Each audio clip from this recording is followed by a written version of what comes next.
儚く歌う世界を君の手で守ったから今はただ翼を畳んでゆっくり眠りなさい永遠の安らぎに包まれて Love through all eternity 優しく見守る私のこの手で眠りなさい笑ってた泣いてた怒ってた君のこと覚えている忘れないいつまでも決して Until my life is exhausted まばゆく輝くひとときみんなと一緒だったかけがえのない時と知らずに私は過ごしていた今はただ大切に忍ぶよ I will embrace the feeling 君はね確かにあの時私のそばにいたいつだっていつだっていつだってすぐ横で笑っていたなくしても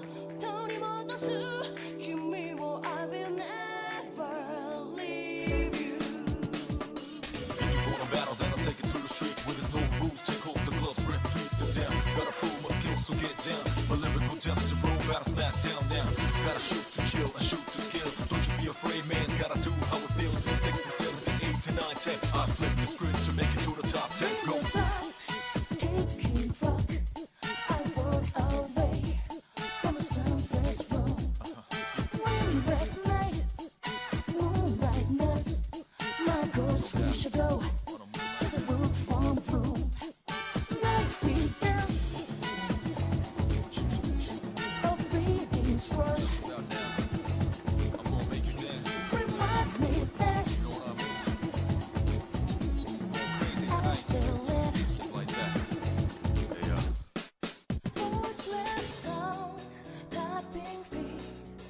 Clench my fist in the cat's tide Find Mr. Tower ways Like a merciless tongue They will in the moonlight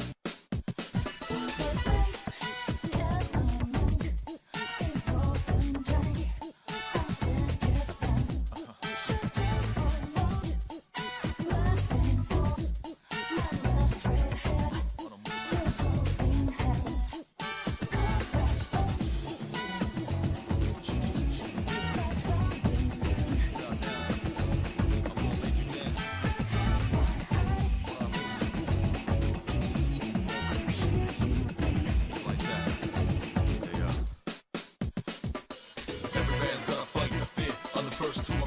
Thoughts provoke the new era Become a big terror But my only rival is my shadow Rewind the play back and face my own error Get low to the ground, it's getting better like I told you before Double up a dead road cheddar L to the J say stay laced Cause my car be royal flush And I'm the ace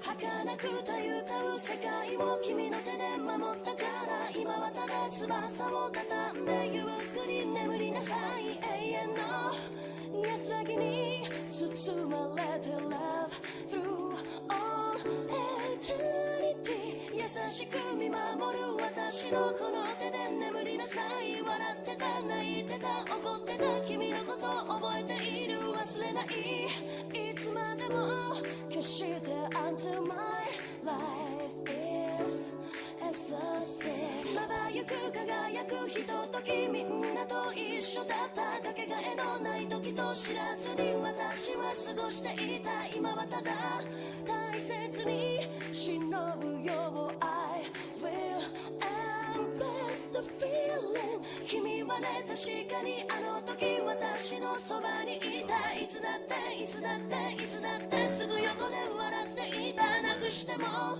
取り戻す君を I will never leave you On a battle then I'll take it to the street where there's no rules take off the gloves rip peace to down gotta prove my skills so get down my lyrical depths to roll battle smack down now gotta shoot to kill and shoot to skill don't you be afraid man's gotta do how it feels 60, 70, 80, 9, 10 I flip the script to make it to the top 10 go Taking rock I walk away from something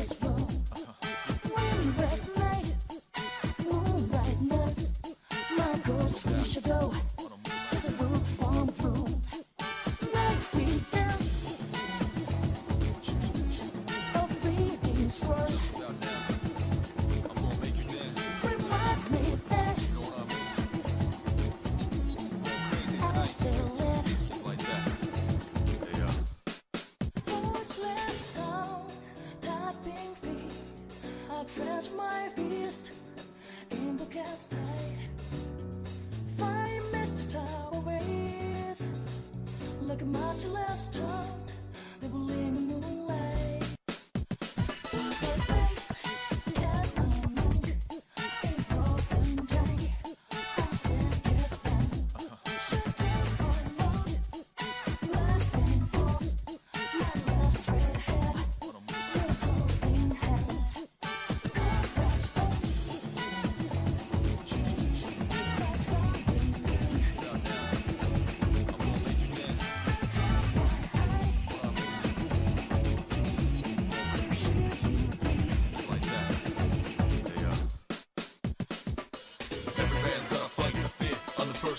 Shit, thoughts provoke the new era.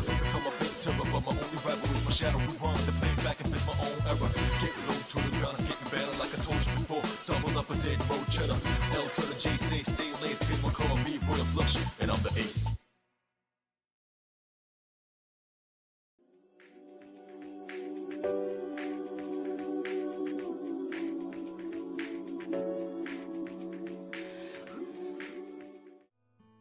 Hello, everybody. Welcome back to the stream. How that girl? You're doing it. Happy Friday, one and all. Yes, I am still wearing the same sweater from yesterday. It's just a very cozy sweater. But welcome in, everybody. Hope everyone has had themselves a wonderful Friday. It is the weekend for some people, and I am excited as everyone else. Welcome in, Pat. Thank you for the Hope you are doing better today than you were yesterday, dude, and having a good one. And you've landed one shot at the start of stream. Nice, nice. Good job, good job, good job. I respect it. I respect it. Thank you for Squid Hunt. So we're back. We're gonna be playing some more Persona 3 Reload tonight. I'm excited. I'm gonna try and make progress and see how that goes. Taking care of my mother. She fell sick today. Oh no. Oh, I'm sorry to hear that, man. I'm sorry to hear that. Hopefully she feels better soon. Hopefully she feels better soon. It's nothing too serious. But yeah, please do take care. Please do take care. But yeah, we're back. I'm gonna be playing some more Persona 3 Reload. I'm looking to try and make some good progress tonight. I think that's kind of like where my plan is. I want to make progress. You know. I feel like I am taking hours to make progress in this game, compared to literally every other person. I don't know what I'm doing that's making me so slow, but we're doing our best. We're doing our best. Apparently, because I did the VODs. I uploaded the VODs for Twitch today. Apparently, if I'm not mistaken, I think the Persona 3 playthroughs thus far is almost 70 hours. It's like almost at 70 hours, which is in itself is insane. Like that's such a long amount of time I've spent on just this game. It might, I'm gonna say this, I think that Persona 3 might end up ultimately being one of my most played games on stream. Maybe. I have a feeling that it might become one of my most played, because I am taking this at a snail's pace. But yeah, Pat, again, I hope your mother feels better and you're able to take care. So yeah. But thank you for coming in too as well. So yeah, I don't have too much to talk about today. You know, I don't have too much to talk about. I guess there's one thing I do want to mention, because I saw this on Twitter. I love when I see things on Twitter, because then it's always it's always people that are confused and getting angry for dumb reasons. So I saw this on Twitter. It's trending on Twitter, because whenever I look over the trending tabs, sometimes I like to look over and see what's trending. So this little thing came out today, and it has people mad. it has people upset. And I feel like people are maybe not understanding this. Been running around to get the medicine, the supplies, get the food done, so been stressed. Yeah, no doubt. No doubt. Well, hopefully it's hopefully, you know, able to feel better soon, and yeah, and then you can relax a little bit. Why are they crying about now? So yeah, so what is going on is Capcom, hold on, is that Capcom localization team recently put out this post about what is localization, and I feel like the people that have disconnected from reality are complaining about this. So localization, whenever it comes up on Twitter, I feel like it's the most toxic topic you can really talk about.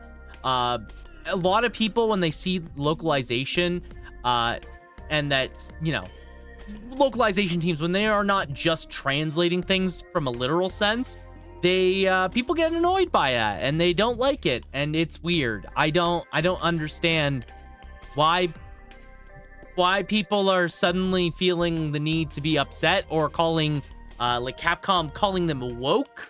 You know, like, I hate that term. I hate that because it's so dumb.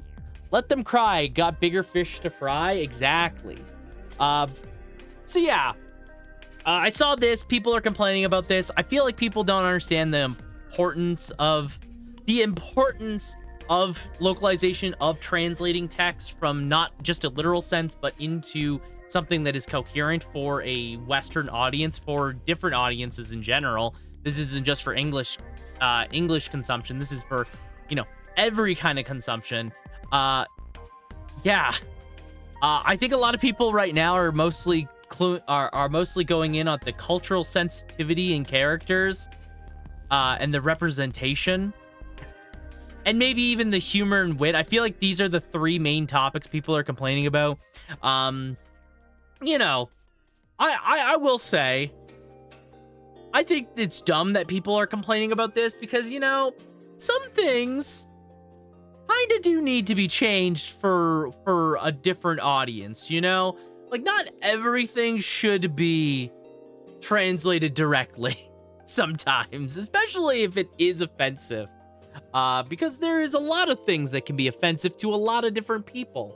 And, you know, that's the whole point of having that inclusion and having that translation that is adjusted better to wherever the game is being pushed. Yeah, I don't understand why people are mad about this. Like, if you go down to the comments, you're gonna see people like dissolve this branch immediately, you know? You know, you get like, dissolve this branch immediately. This sucks. Your customers hate it. Just translate the game. Don't try to propagandize us, you know? Like, Crapcom is back to their crappy ways. Enjoy bankruptcy because I ain't coming back. Like, it's like stupid things like this. I don't get that. Like, and all like, if you actually read what it says. So, like, for example, the cultural and sensitivity in characters. Character designs and development must be culturally sensitive. What may be acceptable in one culture may be offensive in another. Localizers play a crucial role in ensuring that characters are relatable and respectful, avoiding stereotypes or references that could be perceived as negative in specific cultures. That is fair, and I don't see what the problem is, because that's like, like, I don't see what the problem is. You know, like, it's not your culture. You should be respecting of it. So I don't really get that. Yeah, I don't know. Like, the whole thing. Like, I saw this today and I was just like, actually, who are crying? Don't tell me Americans again. Yes. I can tell you right now, because this guy has an American flag in his profile picture and a blue check mark. We love blue check marks. Blue check mark, which means they're American. Probably American, blue check mark. American flag, blue check mark. They're complete hypocrites. Exactly. Like, it's just a bunch of, most of them at least, yeah. like, again, like, when you read this, it's like, this makes sense. And plus, too, Capcom's been doing this probably for years now. That's the other thing. Like, they don't want to do racist stereotypes of characters. So that's the point of local, when you're bringing it over, you're trying to avoid racist stereotypes. Which, yeah. But you want those? Like, why? Is that what you want? You know, like, or like inclusive language and representation. Localization efforts extended to promoting exclusivity through language representation. This involves adapting not only the linguistic aspects, but also the addressing gender-specific language, cultural norms, and diverse perspectives. The aim is to create an immersive experience where players from different backgrounds can identify with characters and narratives.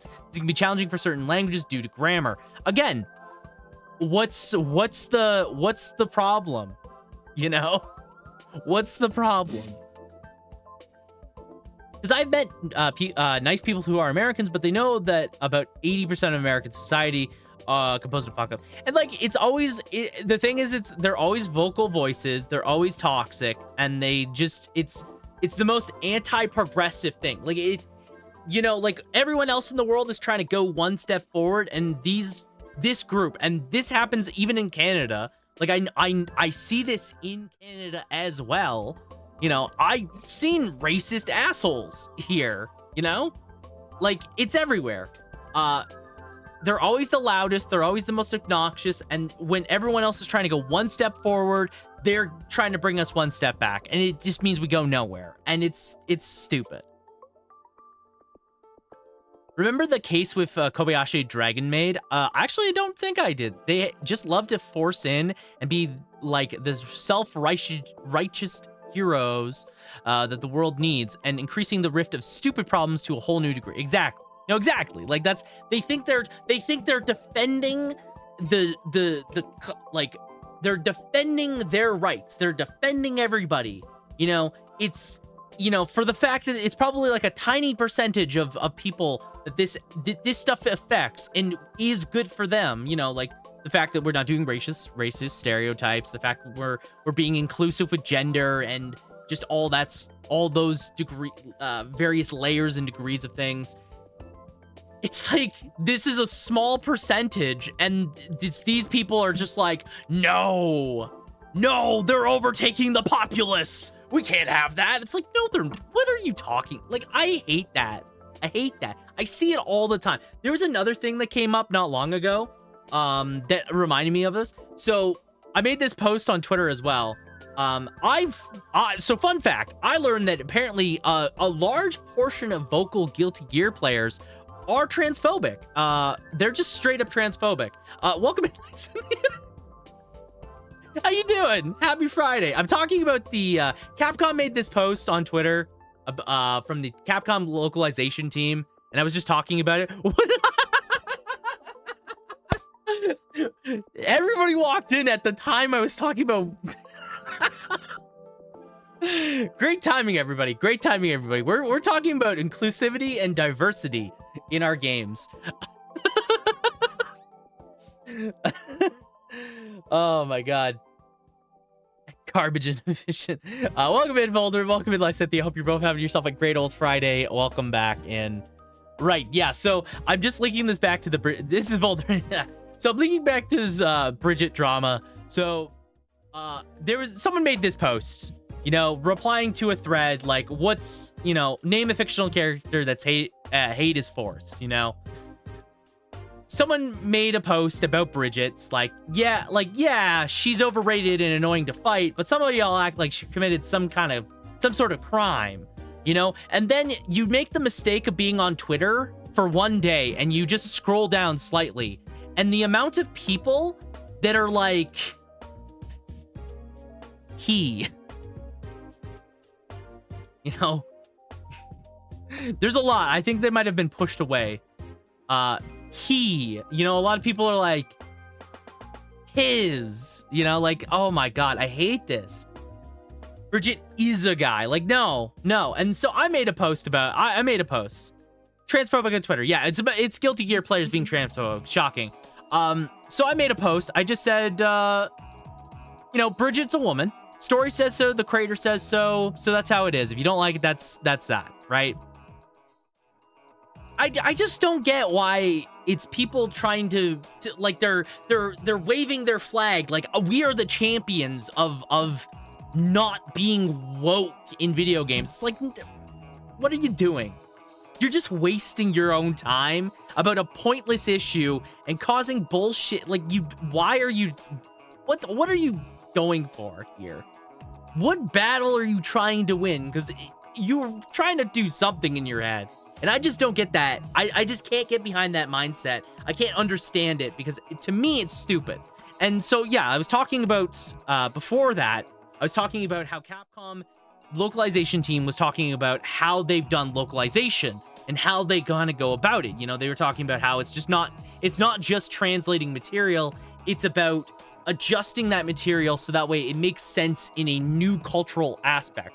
You know, something that makes sense in Japan doesn't always translate exactly over to an American audience because there's just so many differences that, like, it'll be lost in translation, literally lost in translation. So they make those adjustments through localization so it keeps the same vibe and energy and it keeps the same goal as the original, but it makes more sense in whatever context that they're translating it to. So again, that's like, this is the discussion with localization. This always comes up. I feel like people that are always anti-translation and localization, they always stick to their guns. They're like, no, we just want a direct translation. That's not how this works. It hasn't worked like that for years. I don't know why people are so confused by it. So just people being transphobic on Twitter. Yeah, of course. Here, on the other hand, there are bits and bats, but on holidays, my town was filled with tourists all over the world, and everybody was having fun and even talked to a few of them. Yeah, like, I think, like, it's like, and, you know, like, Twitter's it's a big platform, but it's only a small portion of people that actually have anything to say, and usually it's the people that are the loudest and most obnoxious that are the ones that get seen, right? Because that's how the internet works. That's how platforms like this work, you know? Someone that is toxic, loud, they get a big platform, they spurt their bullshit, and people see it, and it pops up everywhere. It's literally how this always works, and that's why, like, you can't really go off by Twitter numbers or anything like that, you know? It's just bullshit. I'm not a fan of recent localization drama. I don't care for woke BS, but the translation for Triangle Strategy and other games were objectively less interesting. And by woke BS, I mean the people complaining about woke BS. Yeah. I think, like, the thing with translations, right, is there's a level that sometimes you have to make those translation differences. You have to make those adjustments because it doesn't always directly work one-to-one. And sometimes doing it just a one-to-one translation is painfully boring. It is painfully boring. You know, like, I feel like people don't really fully grasp how boring some translations really are, because when you translate something from a Japanese text, sometimes it just becomes a literal sense, and it's like you lose all personality, you lose all character, you lose all the emphasis that makes this line interesting or could make this line interesting.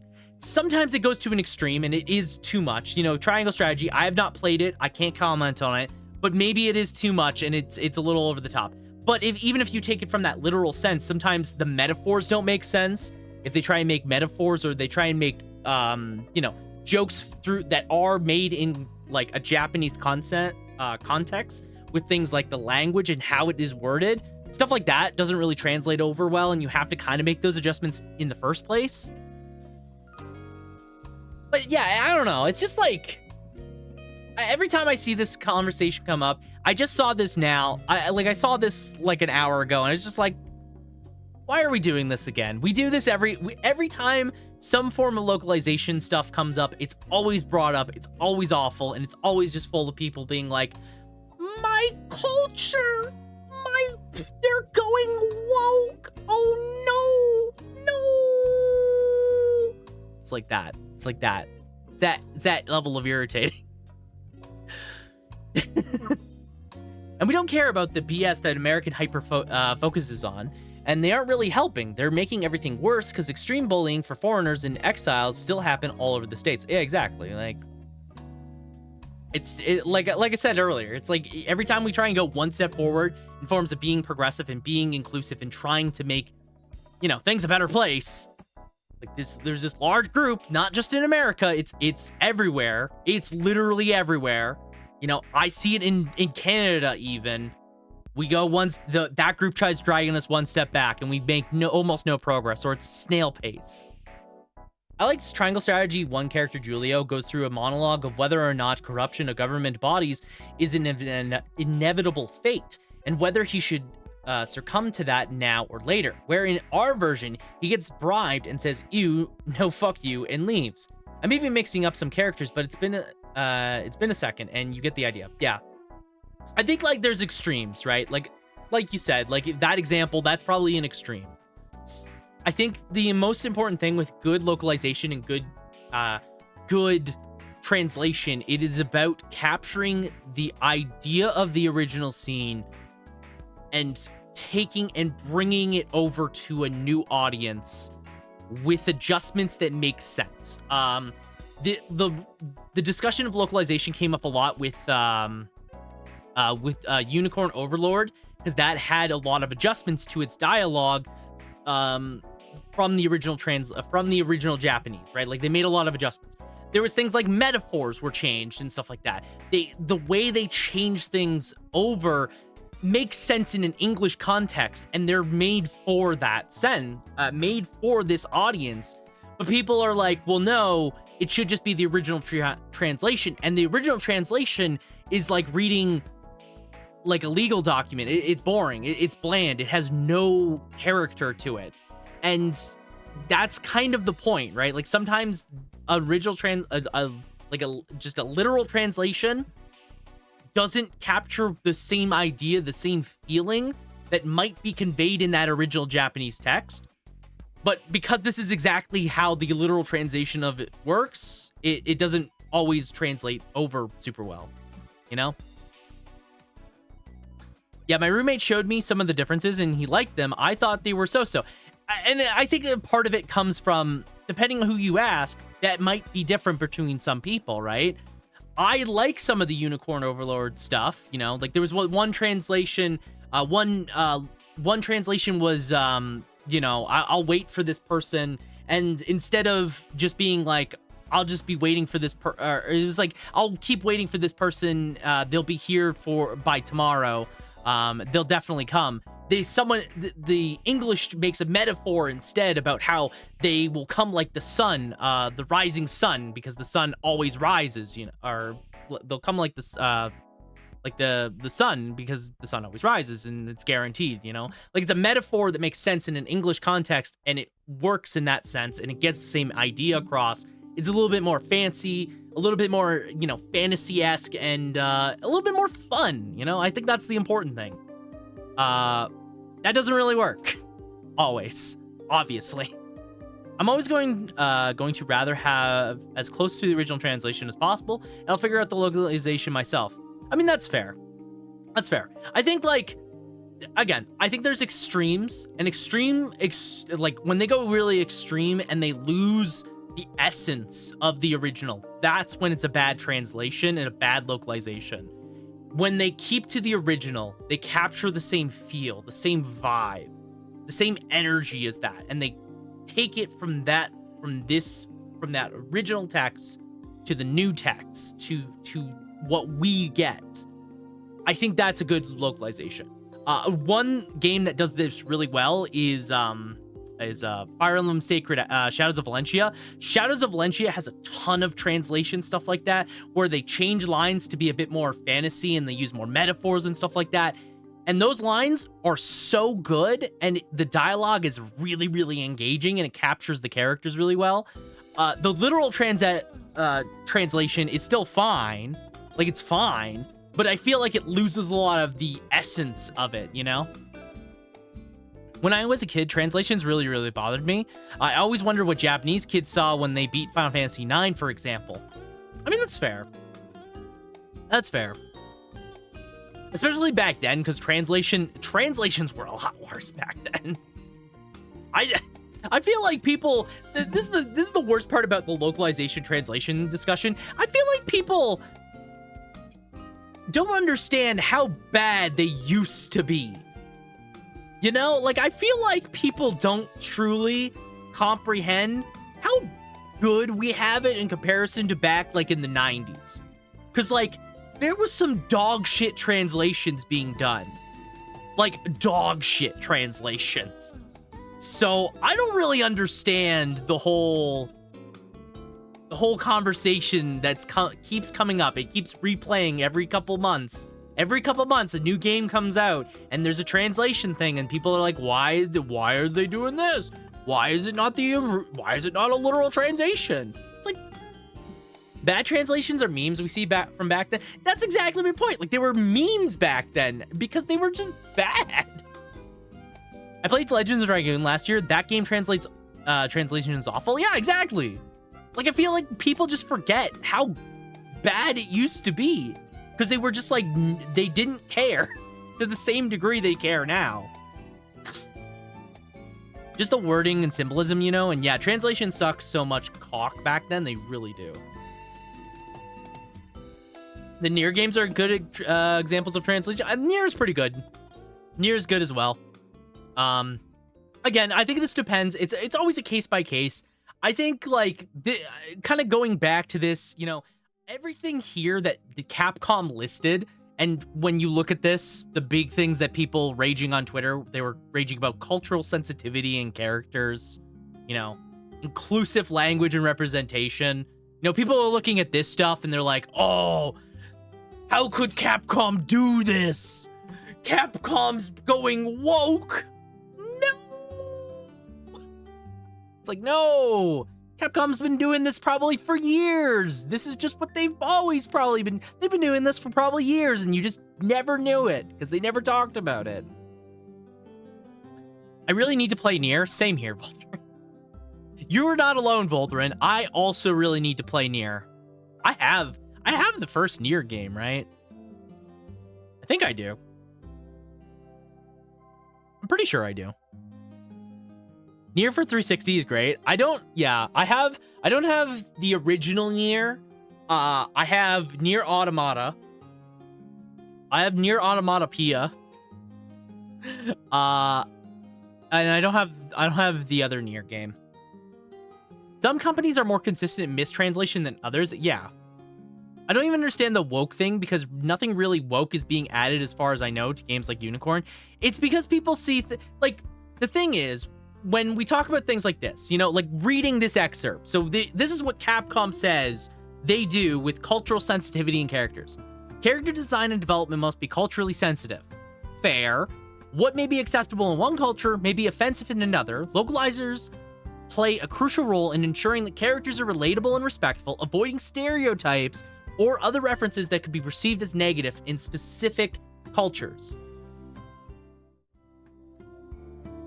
Like, do you want racist stereotypes? Is that what these people want? They want the offensive, racist, insensitive stereotypes in their content? They want to go back like to the early 2000s when you could make jokes about different races and they were very racist. If you really like stop and think about it for a second, is that what they want? Because that's what they're kind of arguing against right now. That's how I'm seeing it. So I don't, you know, like I don't see what the problem is. Like I thought we would not want racist stereotypes in our games, but apparently these people do, you know? Is translation woke? Translation is not woke. I feel like people, like, they see localization and they go woke. Like, I think of Capcom games and I don't really think racism. Like, that's the whole, like they don't want those things. Like, that's the whole point. They haven't been doing that. Like, the amount of ire that Capcom got during Resident Evil 5 probably made them change this policy in the first place. Because like, if you've played Resident Evil 5 or seen Resident Evil 5, you literally go to like a village in Africa with very tribal individuals that are zombies or whatever the hell they are in that game. They're like zombies, mutants, or something like that. They're infected with the virus anyways. And you definitely are doing what could be conceived as racist. It's not racist. I don't think that Capcom meant for it to be. But people took it that way. And probably Capcom looking back was like, okay, maybe we shouldn't do something like that. And yeah, that's like, I don't understand where these people are coming from. Anime back in the day had a lot of racist moments. Games, movies, you know, like media back then in the 2000s, for example, there's a lot of racist stuff. If you really if you like go back and look at a bunch of it, you'll see a bunch of racist stereotypes and stuff like that. Like, I've been watching older movies and you definitely see it a lot more than I remember as a kid. You know, like, it's there. And I feel like people, like, we're moving away from that because it's not okay. I guess these people didn't get the memo. You know? I was thinking Resident Evil 5 as well, but RE5 isn't really racist. It's the same plot as... Well, yeah, like, Resident Evil 5 isn't... Like, I don't think they intended it to be that way, but people took it that way because, like... It's kind of like like you look at it and like, okay, that's a little weird that it's like this, but you know, again, I don't think they were intending for it to be taken that way. People took it that way. They probably like looked at that and like, okay, let's not do that. To be fair, Resident Evil 5 is followed by Resident Evil 6, in which you literally crash a airliner jet into the middle of China. So like, what does that mean, Capcom? You know? What does that mean? There's South American zombies there, American zombies, Spanish zombies, or rather plague infected. Yeah, they're like all infected with the virus, right? People are upset about RE5 and not slaughter. Yeah, you literally slaughter an entire Spanish village in 4. Like, that's what you do in 4, and people are not upset about that, but they're upset about 5. Like, it doesn't matter. They're all dead. It's not a good way to look at that. And they're there to kill you. You gotta defend yourself and complete the mission. It's selective criticism. It's a double standard, yeah. Maybe it's a little weird, but people live in huts and piss, and that's in Europe, so... I don't know. It's like... Again, I think, like, the entire discussion, whenever this comes up, localization, whenever it comes up, it is always the most toxic mindset of people looking at these things. And I just don't understand it, you know? And again, I see this with other things too. You know, like, for example, again, Bridget being transgender in Guilty Gear Strive. It makes sense with her character. It makes sense with the lore and the story and everything they're going for. And people still want to try and be like, no, my character! Like, that's not your character, it's his. It's the guy that made the character's character. He can do what he wants. If we want to talk about good effective inclusivity, Tekken and Street Fighter. Yeah. Like, Street Fighter literally is like the global warriors. Like, it's just warriors from all over. You know,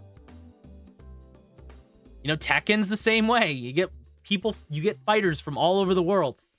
A lot of this stuff comes down to how it is presented, and people look at the localization stuff. They see that and they're like, "Oh, this is it. Capcom's gone woke," and Capcom has not gone woke. Capcom has probably been doing this for the past like several years, since like RE7.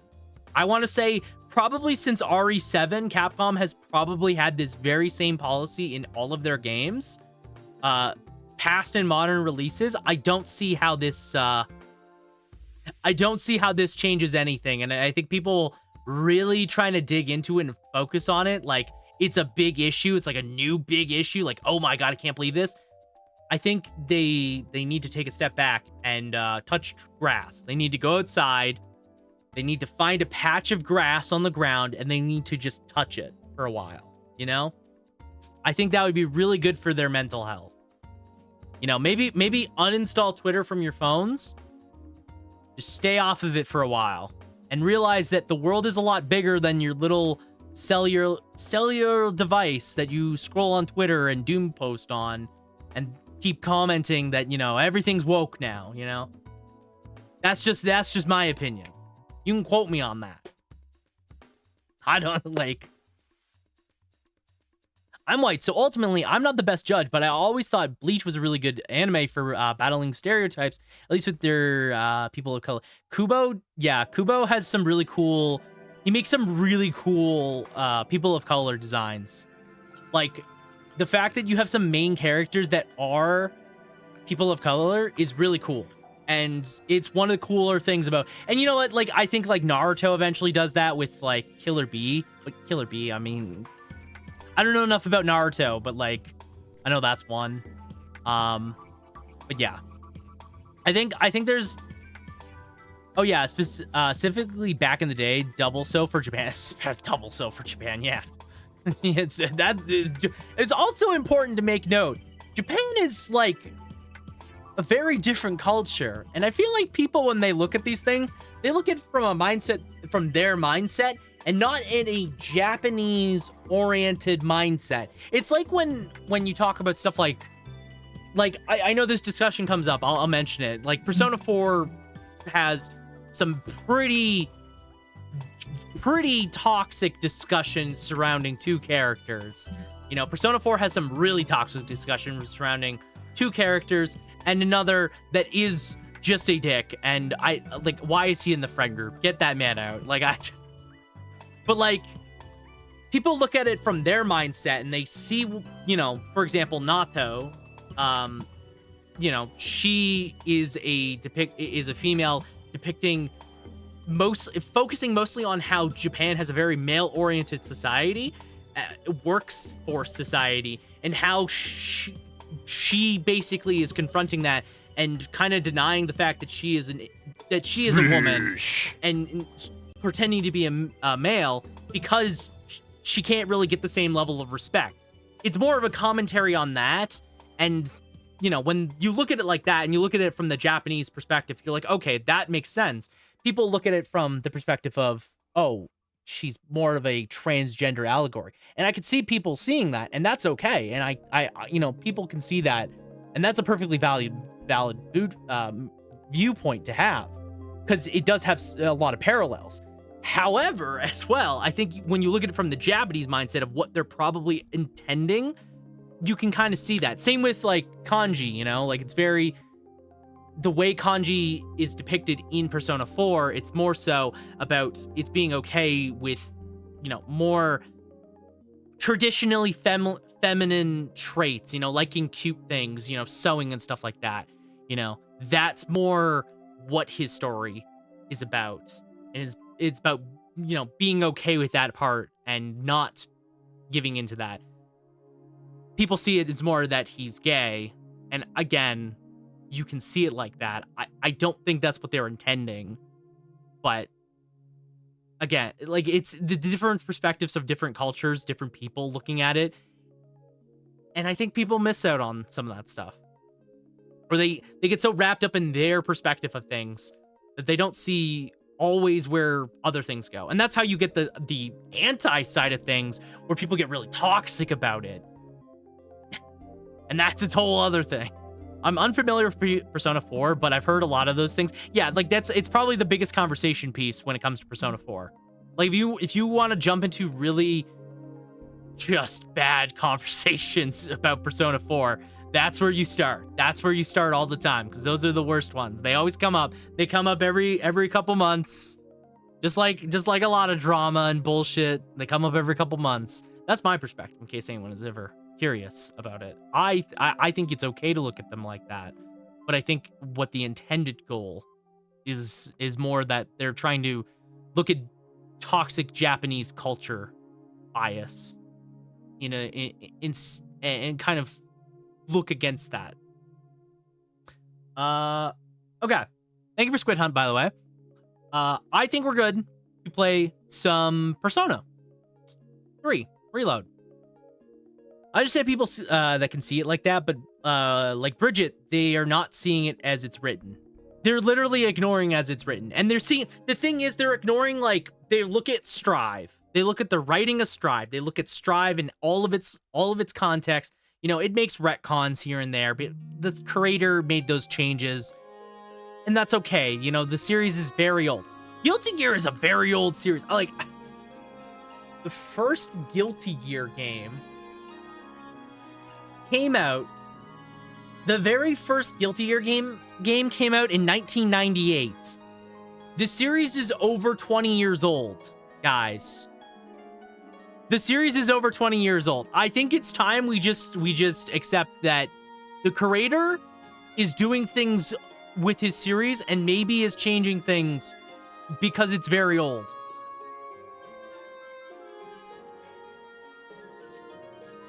Yeah, even Bleach, which I just praised, has a very rapey lesbian who is obsessed with groping Omahime. Oh, yeah, I think I know the character, yeah. Which, as gay myself, is kind of, yeah.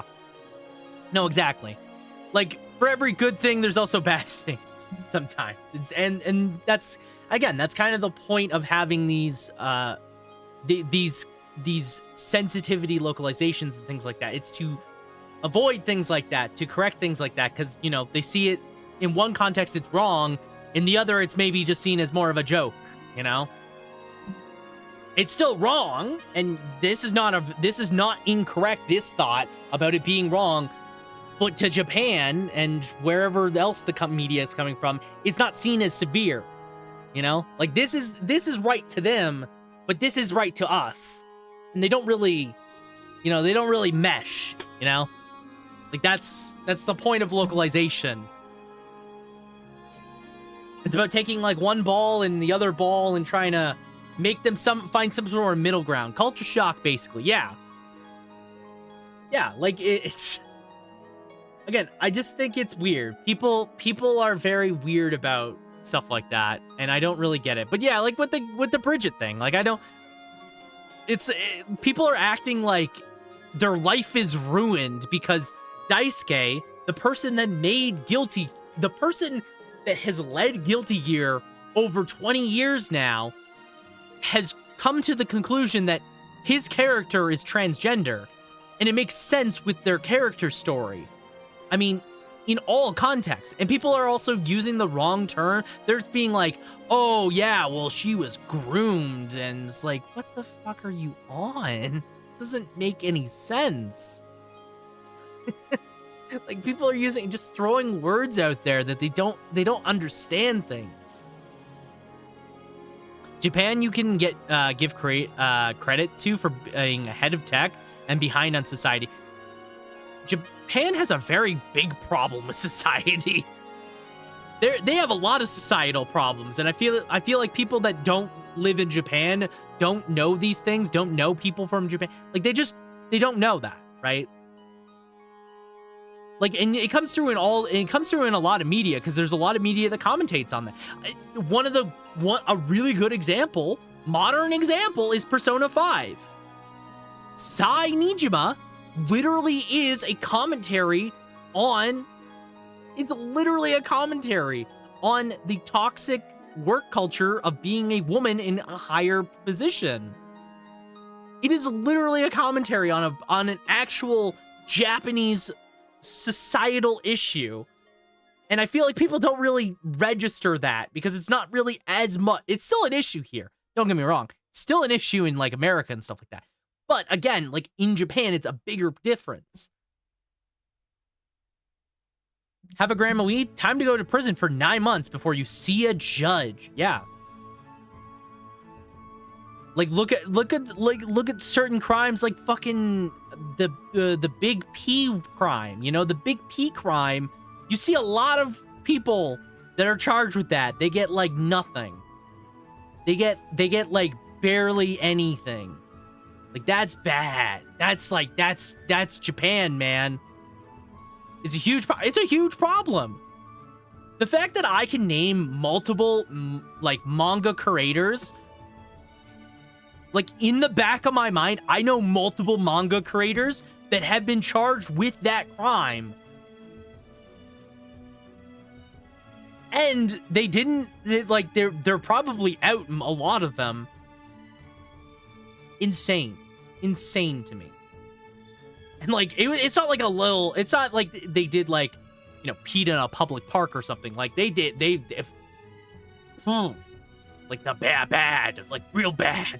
It's like, what the fuck is that? Japan, you'd always be doing better. That's all I'm saying. Modern person, 3 and 5, all addresses to varying degrees. Yeah. Like, again, I think people don't really see those cultural differences when they look at stuff like this and why it's important and why it matters. And they just see their own perspective and they just look at their own little box and that's it. There's a lot of stuff I just can't get into because of real weird shit manga wise. Oh yeah, that's also a problem. Yeah, manga, like I read a ton of manga, right? I read a lot of manga. There's a lot of questionable things in manga. One series I read not long ago was a classic jump series, a classic shonen jump series called City Hunter. I read the entirety of the like originals run of City Hunter. I enjoyed City Hunter. And if you don't know what City Hunter is, it's like a pretty popular Japanese series, right? Like it's a, and by like pretty popular, like, I mean, it was actually very popular in Japan. It came out, I believe it came out in 1995. City Hunter came out in 1995.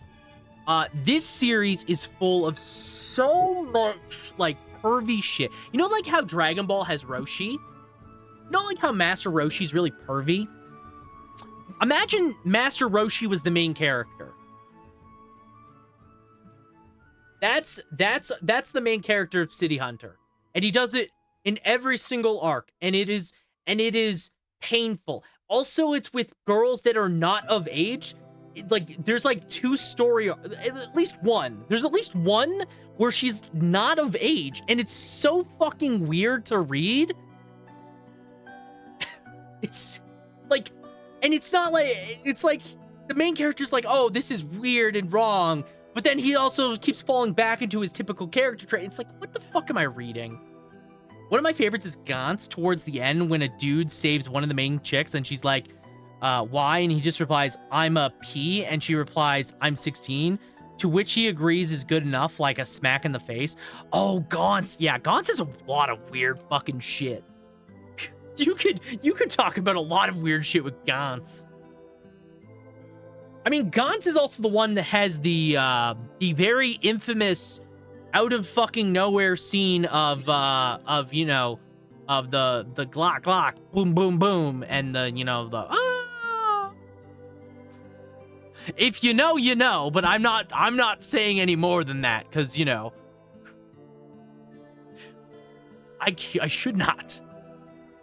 Oh my god, the Initial D sequel called MF Ghost did that crap too. One of the worst offenders, I can only give the hint. It's the driver who's has a Renault Alpine.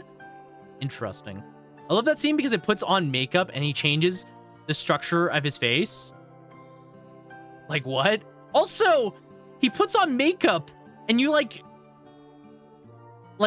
he does blackface. Gantz is fucking just weird, dude. Like, holy shit, what a train wreck of a series that is. I still kind of like it, but like, I say makeup to keep it PG-13. Yeah, like, it's makeup, but it's not like when I did that makeup stream and that was like fine. My girlfriend did some makeup on my face and whatever. Like, that's fine. What he did in Gantz, not fine. And then what he did after he did that in Gantz, extremely not fine. Extremely not fine. So, yeah, Japan is weird. Another series that does something weird like that is, what the hell's it called? It's a zombie series. I'm gonna blank on its name. Japanese zombie mangas. I Am a Hero. That's it. I Am a Hero does that. I Am a Hero also does that with the main character is like 20 or 30 or something, and he meets a female protagonist that's like 16 or something, and it's weird. It's no. Gaunt's is a good train wreck type of way. I can't even say some of the worst shit in Gaunt's on Twitch. The worst shit, the Gaunt's is just... I have a funny story about the series. I have such a... The one time I was telling my friends about Gaunt's, I was just like, my friend's name is Candor. I was like, Candor, you need to read this shit. This shit is insane. My mom... The worst part is, my friend decided to read Gaunt's in one sitting. He read the entire 500 chapter manga in one go, and I'm like, why did you do that to yourself? You just kept going? My favorite is how Gaunt's has a scantily clad woman at the start of every single chapter, and it's just the same girl that dies like in the beginning of the series, and she's just there. Like, she's in every single chapter cover, but she's been dead for the entire series basically. I love that. Like, that's Gaunt's. It's the stupidest thing you could ever read. I did it very quickly myself. It was hard to put down. It's like it sucks you in. You're like, what's gonna happen next? This is insane. I will say, Gaunt's has genuinely one of my favorite main characters. I love the main character of Gaunt's. Like, genuinely love the main character. Like, the character arc of him is so... Like, they make him so unlikable, and then they just somehow make you like him a lot. And you're like, wow, I'm genuinely cheering for this douchebag?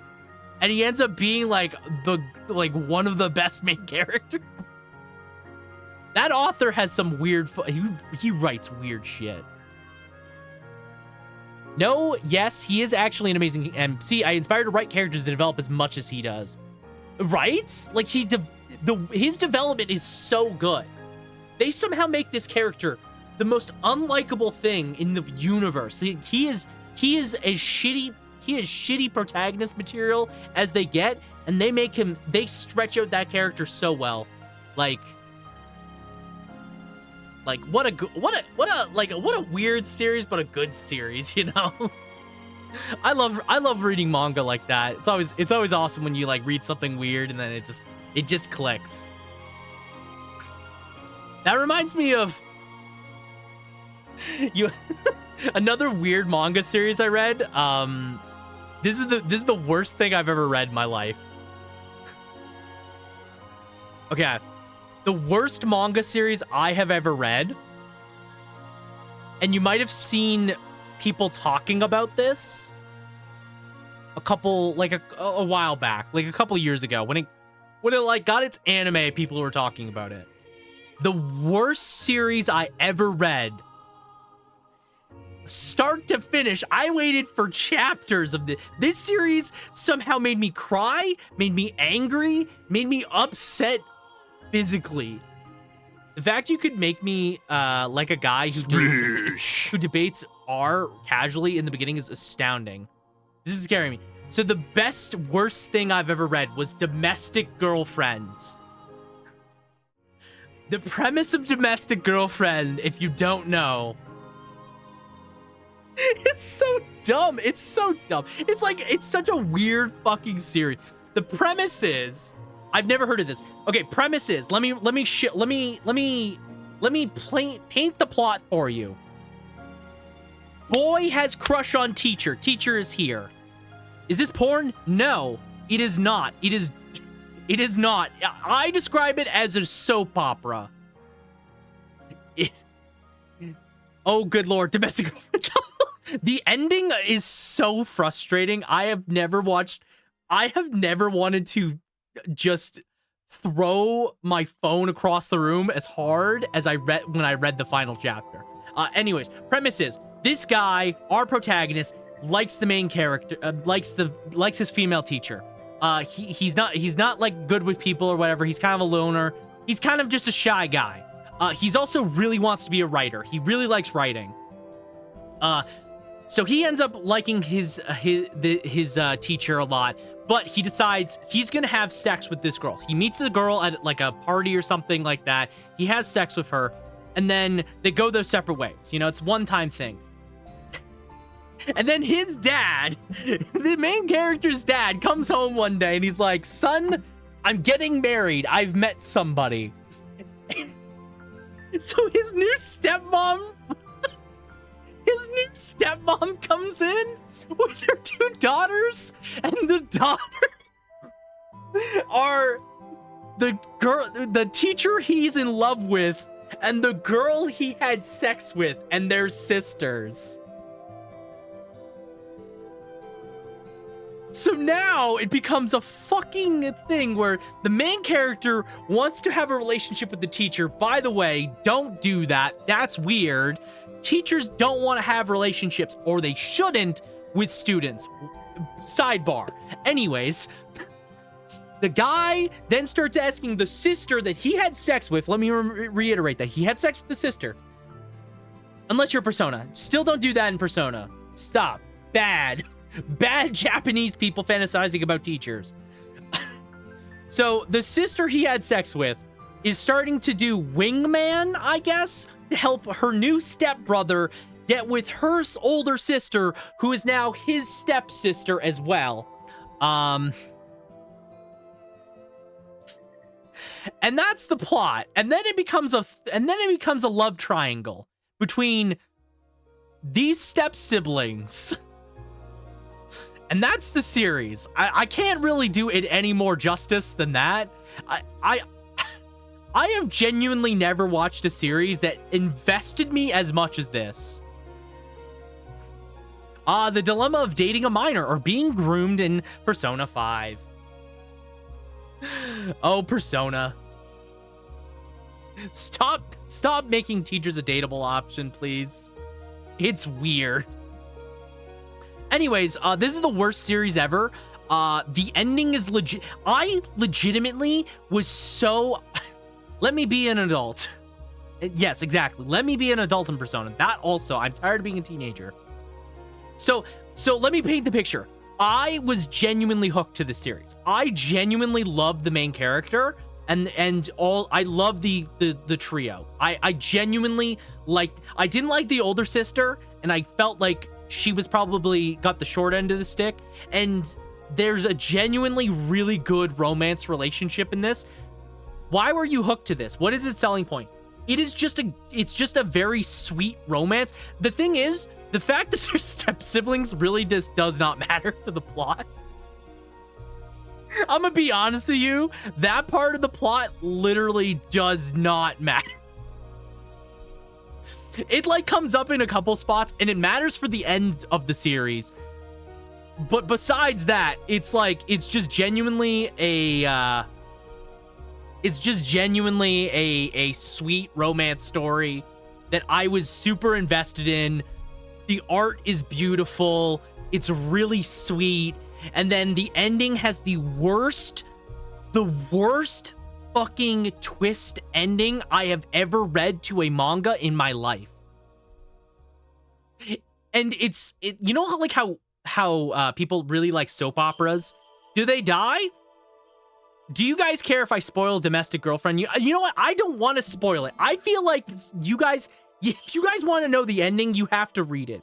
And if you genuinely don't want to read it, I can talk about the ending. But the ending, don't do this to me.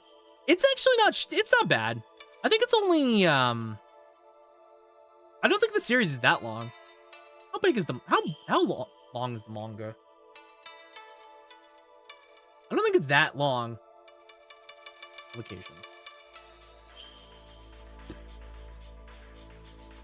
It's only 276 chapters, Volderin. That's an easy read.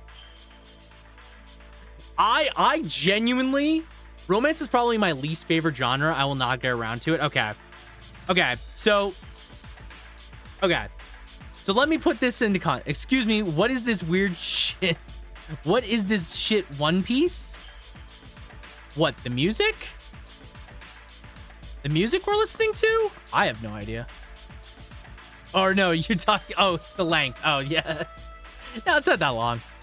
I've read some pretty long series. Okay, I need to look up art of the main character. I need to put in context the art of the characters. And avoid, because there is nudity in this series. It is an adult series. I regret to inform you. Does MC design better slap? He's not that nudity. I mean, it's an adult series. It's not a porn series. I will say that. It is more adult. That is all I will say. Okay. No, I don't want the anime designs. They look so flat and boring. I want... Okay.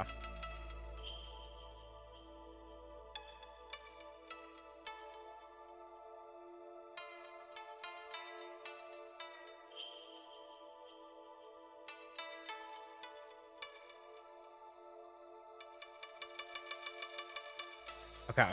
I will ban you. Thank you for that. Okay.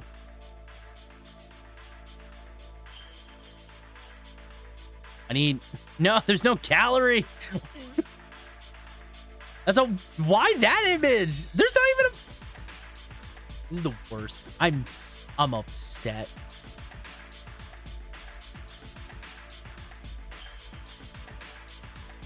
My mom won't let me watch porn on the computer.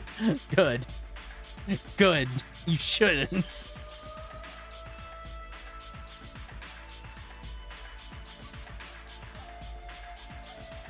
Okay. Hold on. I gotta find... It's really hard to find these art of these characters, I swear to God. I don't know why it's so hard. Okay, I found close enough photos. Damn it, it's all of them. Can I just get a picture of the main character? Why? It's only him kissing. Damn it. Hey, there's no letter I in the word team, Jaden. Why, that's the very first rule in tennis. Thank you for that.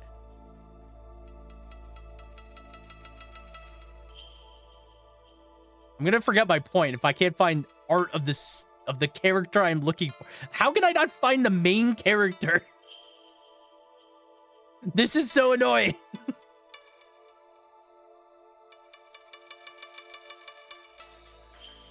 Give me a second. It's gonna come back to me. I'm gonna find it. Oh yeah, this is a thing. Oh my God, I'm going down memory lane. This is a fucking wild series. I'm gonna just show you a panel to put into context. To put into context how insane this series is. Okay, so first off, I want to point out this is who I hope would this is the younger sister. This is the first person their main character meets. So they set up. Let me put it into context. They set up this whole thing. A lot of shit happens. This person is marrying our main character. They are getting married. They are having a child together. All is well. The series is almost over. It's going towards a happy ending. It's great.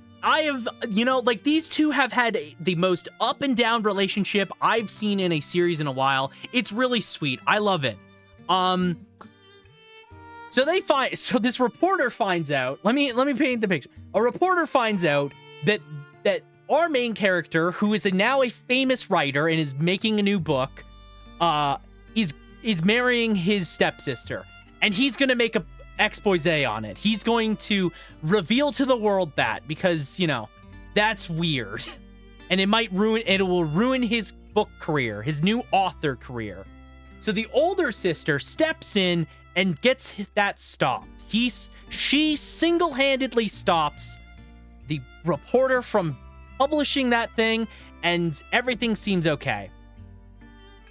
The reporter goes a little crazy, and he decides, I'm gonna run my vehicle into the older sister. And he does. He fucking runs through a building and crashes into the older sister. She does not die. She ends up in a coma.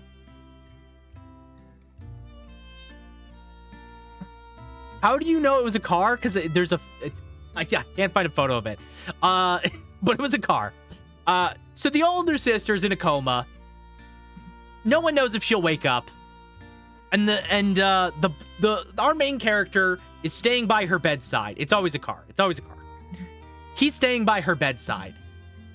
And then this fucking character. This infuriated me. These two have a child together. They were about to get married. She says, I'm not gonna marry you anymore.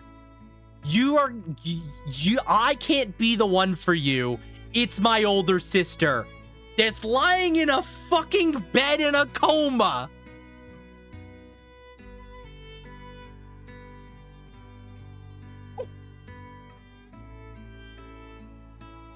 And so the older sister, several years later, wakes up from her coma and gets married to our main character. And the fucking younger sister has had the child. So the main character's wife is the older sister who fucking lost and then won by coma. What?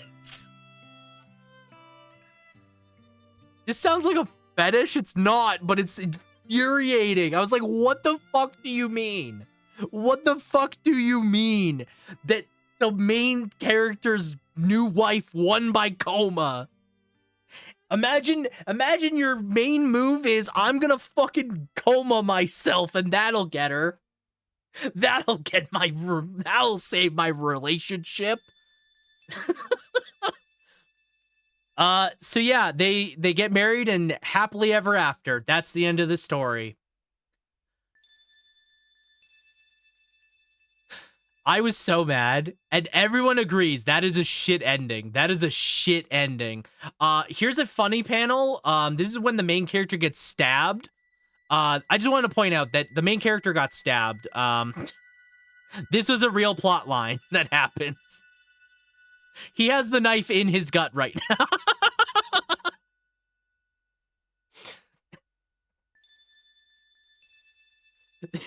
This is a real panel from the series. This is what I mean by, like, this is the most insane thing I have ever read in terms of a romance series. Have you read Spirals, since we're talking about fucked up manga? The Junji Ito Spirals? Yes. I'm gonna be real with you. I love Junji Ito. I love Junji Ito. However, if we're talking about Uzumaki, it's kind of not very good. Uzumaki is not very good. It's probably one of his worst stories. I'm not gonna lie. It's visually very weird, and it's got some really weird imagery. In terms of its actual, like, spookiness, it just gets it's just too weird, and it falls off. Junji Ito is really good. I was debating reading it, but wasn't sure. I think if you want to read some really good, like if you want to read some really, really good Japanese horror, Junji Ito is probably one of the best. Easily. Every story from Junji Ito is so, like, he has some bad stories because he writes a lot of short stories, but the amount of quality short stories he has are really, really good. Just a very good author. Yeah, I found it more weird than scary. Yes, Uzumaki's very weird. It kind of derails kind of early on. There's a couple early chapters that are really good, a couple late chapters that I like some of the imagery, but like a lot of the middle part of it is just bad.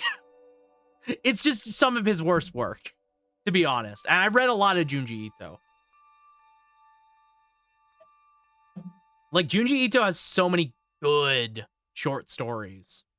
And I mean, like, really, really good short stories.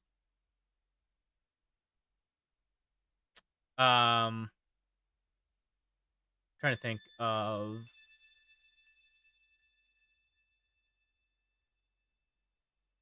Oh, those... They're actually doing I know they're actually doing a new they're actually doing an anime about Spiral, if I'm not mistaken. I think there's a trailer. Have you seen the trailer for Spiral? Or Uzumaki? Because they're doing one. I thought it completely fell off with the tornado stuff. I was like, what the fuck? Yeah, the tornado stuff is bad. The tornado stuff's bad. Do you have a work from him you would specifically recommend? Hold on. Hold on.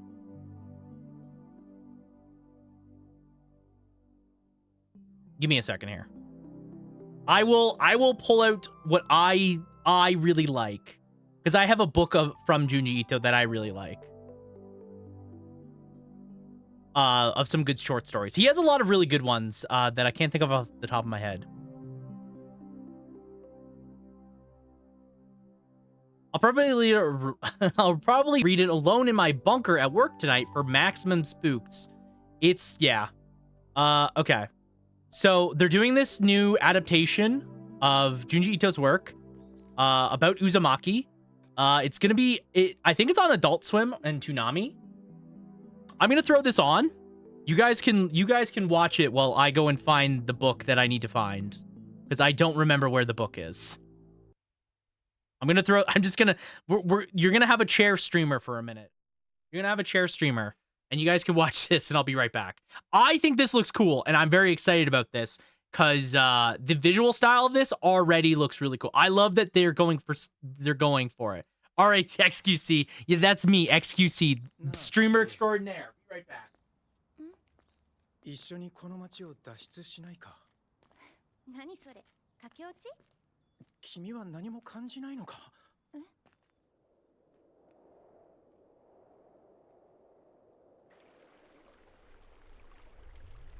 最近やけに渦が多い。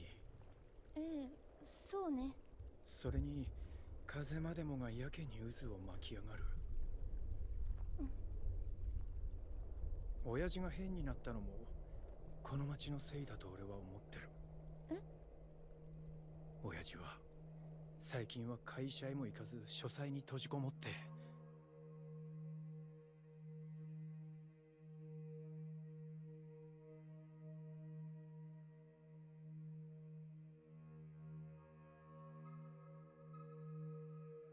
溢れ返った渦巻きを一日中ただひたすら見つめているんだ。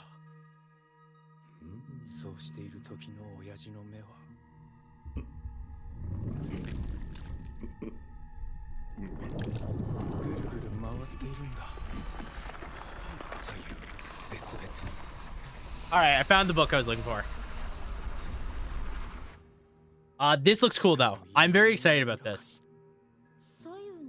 I'm super pumped for this. I'm just really glad that they're trying to capture the style of Junji Ito, and they're trying to find like a really good like mid-ground of like, how do we animate Junji Ito style? Because Ito style is very, very distinct and hard to translate into animation. And I think it's very interesting. Ignore the nude butt.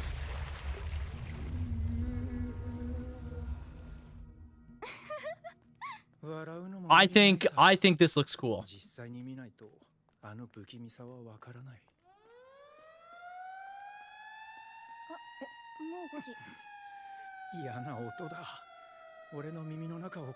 Like he got no dick. It's just his butt. So I have one book that I've read that I own, at least, that I really like, that I would recommend. But yeah, there's an adaptation of Uzumaki. I think it looks cool. I'm excited for it. I can't wait to watch it. So I would recommend this Shiver. It's got some weird stories in it that are pretty cool. Not a lot of his most famous works, I would say, but these are some really good ones. I would definitely recommend. If you want like some really creepy, this is just a book.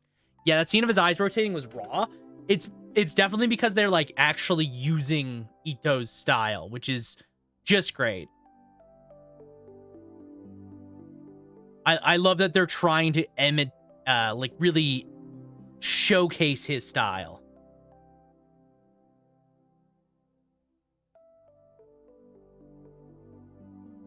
Ba, ba, ba, ba, ba.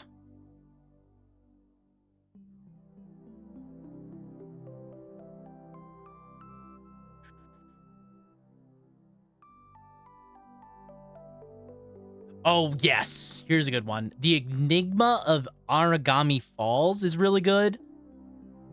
I have to like remember.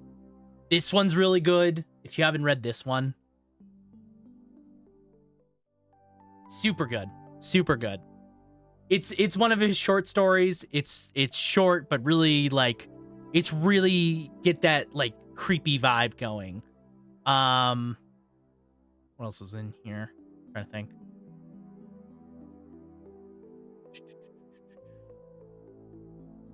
I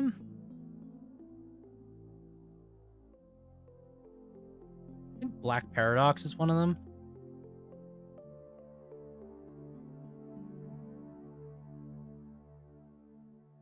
Oh yeah, Black Paradox is another one that's really good. This one's more of a multi-chapter one, but I think it's also really good.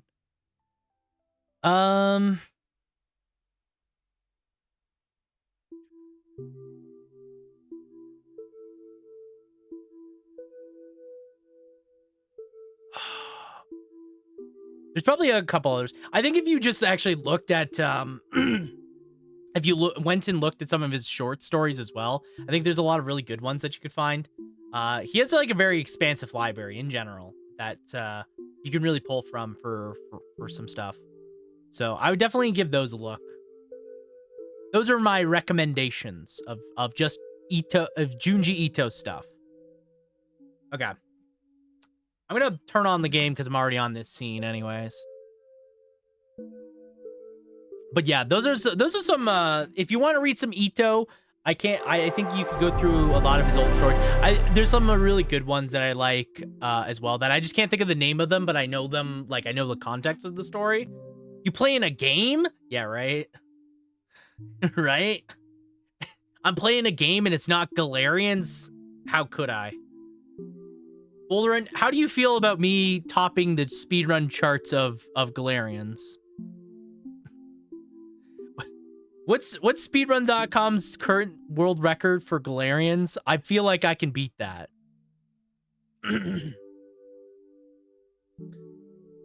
For Halloween, let's do one Galarian stream. Have you done it yet? No. I can get top 5 though. I can get top 5 in this. This is easy. Look at top 5. I can do top 5. I just have to play the game and I can get top 5. With such fierce competition on the horizon. Well then, I think you're lazy. Listen, an hour's a big time slot. I gotta sit down. I gotta play Galarians for an hour. That's rough, dude. I would have to watch this VOD completely to see exactly what I've actually watched this VOD. The current record holder of Galarians. I've seen the VOD in pieces, and I feel like I could probably do it. I feel like I have the potential. Copy his technique. Yeah, just the real strategy is I should just watch the stream. I should just watch his VOD while I'm doing my speedrun and just copy it to a T. Just do everything he does. What's gonna be funnier is when you beat your record and you have to go back. No, don't beat my record in Galarians. I need to remain top 5. As long as I'm top 5 in Galarians, I think that's all that matters. So for Halloween, I want to go back. I want to replay Galarians 1, but I'm only going to do a speed run of Galarians.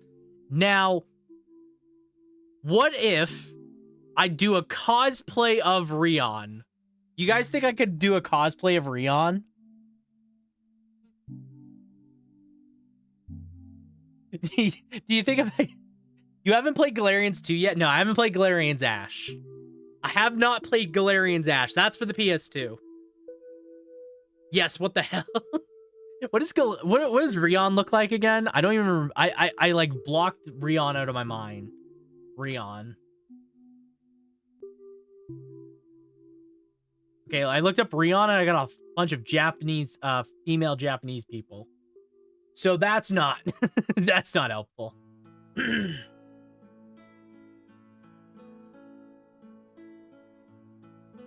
Okay, this might be a... What kind of shirt is Rion wearing? Is he wearing a zipped up what? What the fuck is Rion wearing? Okay. I'm pretty sure this is official art of Rion, or it's fan art. I'm not gonna lie. I don't know where this came from. This is concept art. Okay, this is concept art of Rion. So what we need is we need a zipped up t-shirt. I didn't know those were things. A white t-shirt. I need a blonde wig. I think he has a stud. Does he have like an ear stud? This is what he looks like in Ash, by the way, because he's older. This is him in the sequel. I'm not dressing up as this. No. What is going on in this art, actually?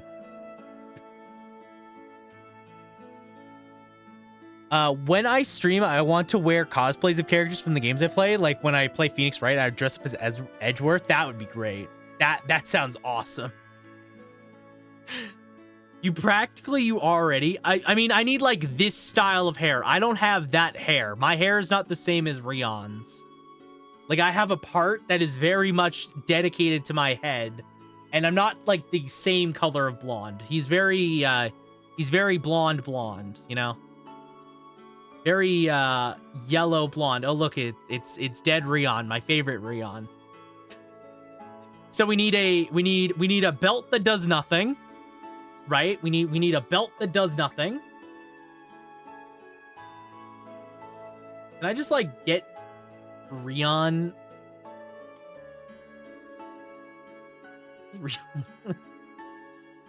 God.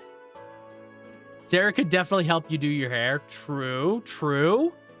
I need a belt around my neck.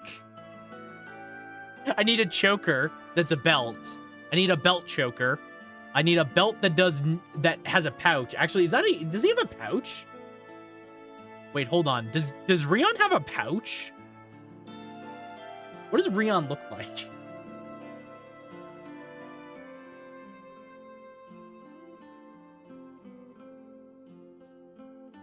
Oh my god, it's so hard to just look up Rion. Gallery of Rion. Okay. Is there not a 3D model of him? Is there just not a 3D model of what Rion looks like? There's a bunch in the sequel. I'm getting spoiled on the sequel by looking through the gallery, but that's not important right now. Who cares? Also, Rion's dead in the first one. Look up movie Rion. Oh, that's a good idea. Rion movie.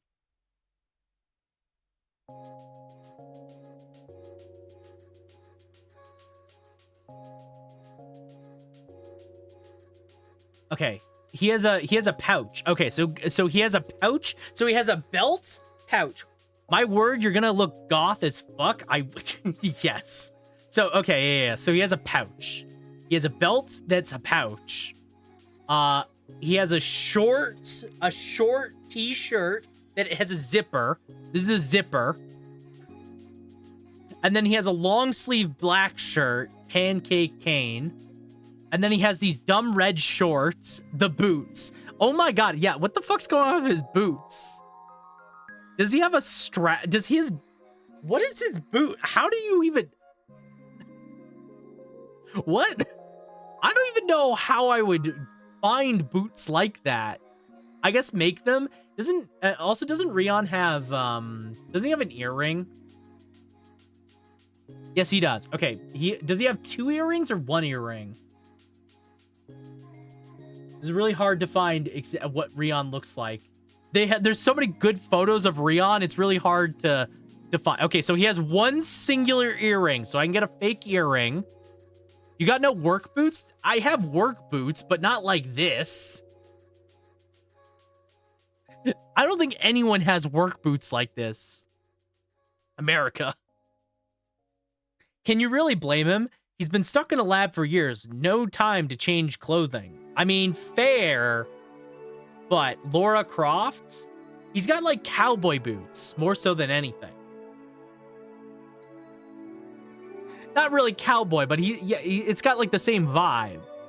All right, and then he needs a ring and a watch. I got a watch. I have a watch, so I have that part now. All right. So here's the plan. Halloween, I'll look to cosplay as Rion. Does he have a shirt pocket? How the fuck am I gonna find a zipped up? How am I gonna find a zip up t-shirt with a fucking pocket zipper? How the fuck am I finding that? He has gay boots on, I'll say it. It looks gay. I mean, look at him in the sequel. Why is he showing so much like, also, he has another fucking zipped up shirt. And the zipper is broken. Where does this man keep getting zipper t-shirts? Where does he keep finding these things?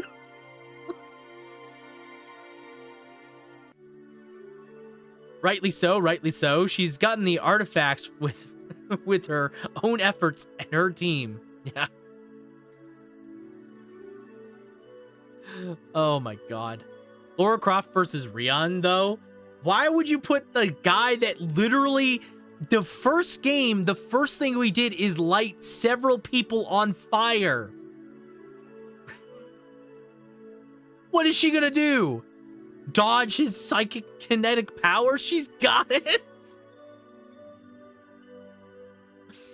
I don't think there's a single damn thing that Laura Croft could do to Rion.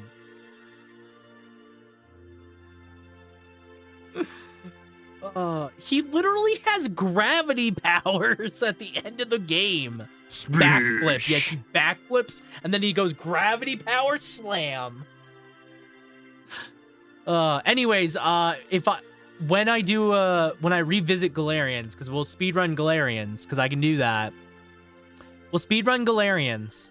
I will commit, and I will cosplay Rion.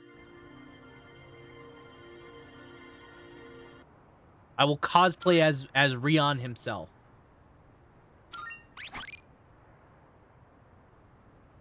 Oh yeah, we're just exploring Tartarus. The cosplay is $100 in the belts alone. I feel like I'll just get creative. What? The only belts I need is I need the fanny pack belt, which I'll have to I would have to make that anyways, and a choker belt. Galarian's movie was admittedly kind of fun. I will say the movie of Galarians is a fun time. Would watch it again.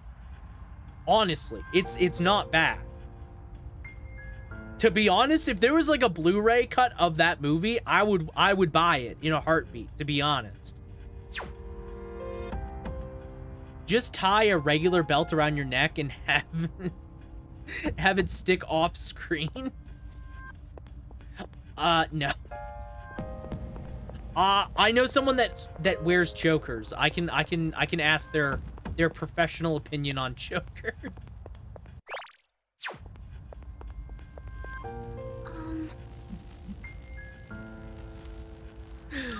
I'm good on the choker front. Also, hold on.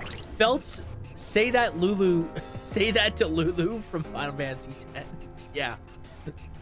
Or really any character made by Nomura. Also, can I just double check something? Do you think Rion has eyeliner? Do you think does he have guy liner on? It looks like he has guy liner. No, I don't want to have to wear guy liner again. I hated it the first time. I don't want to do it again. No. He definitely fucking does, doesn't he? He 1000% has guy liner on. That is such a shitty photo. I was gonna mention the fact he has guy liner. He fucking does, too. You may actually get in trouble if you did that, too. It's a miracle she can move, like, move, let alone run and jump with the dress comprised of hundreds of belts. Yeah.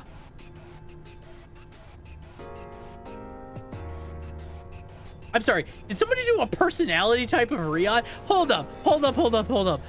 I'm stopping stream for a second here. What do you mean, personality type of Rion? Someone did a personality? What the fuck?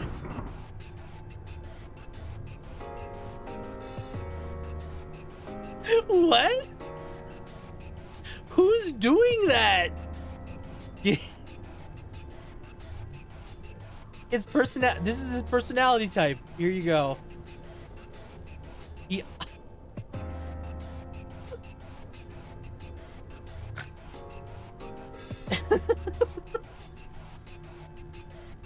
I've never seen this in my life.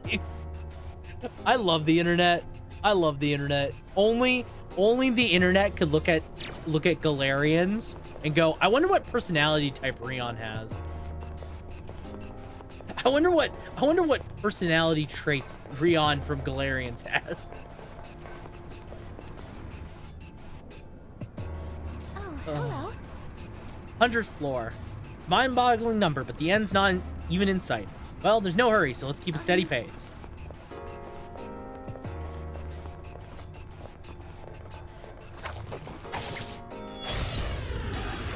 I am excited to revisit. Yuji, I think I can use it now.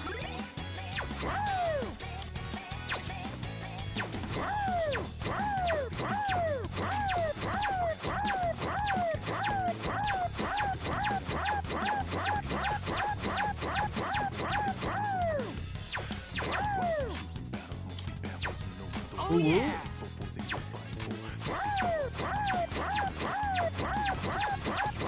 The master works all, you can't go wrong. Thank you. Oh,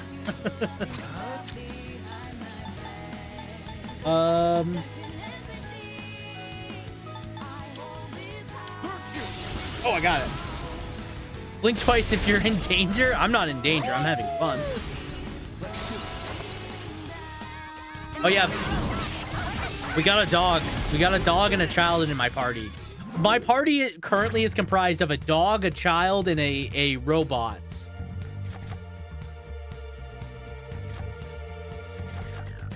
It's a very diverse party that we have. Welcome in, Rainbow Flows. How you doing? Happy Friday to you. Hope you are doing well and having yourself a good one. Me trying to take a nap. Meanwhile, aroo, aroo, aroo, aroo. Splish.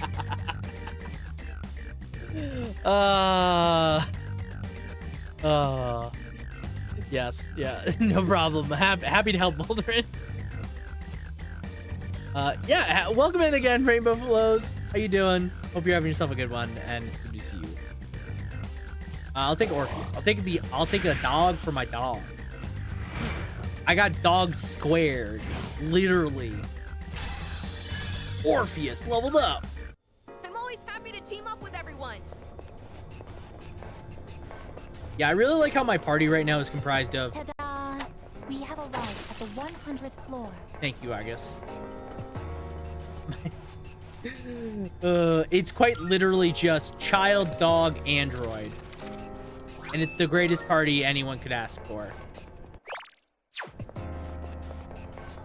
Also, I'm gonna need to stop hitting the wrong button. We found a Monado door. It's pretty much my Suikoden 2 party. Shiro for the win. Listen, if you give me a dog in any RPG, that dog is going in my party. Without a doubt. what the dog doing is the most important thing I could say. What the dog doing? The dog is currently being the goat. Okay. Pretty great. Boost my speed and defense. I'm ready. Let's take it down. Do it. Leader. All right.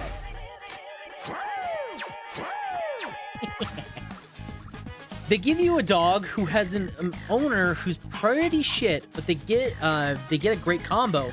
And I threw that homie away and kept his dog. Chrono Cross, Pushi is another great RPG dog. Oh, does Chrono Cross have a dog? Epic. Epic. Hell yes. Hell yes. You know what RPG?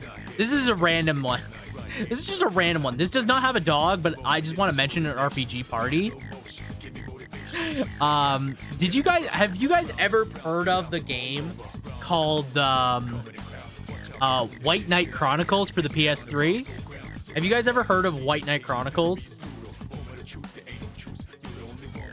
I'm just throwing this one out here. This is a random point. Never had a PS3? Fair. Yeah, Chrono Cross has a Pushi. A dog can talk, if I recall. Yeah, she is the first party member you can get. Interesting. Heard of it. Okay. So, I, at some point in the future, want to stream the first game in the sequel, White Knight Chronicles 1 and 2. At some point in the future, I want to stream those games. So yeah, I just want to mention that. I remember I've never played the sequel to White Knight Chronicles. I remember playing the first game.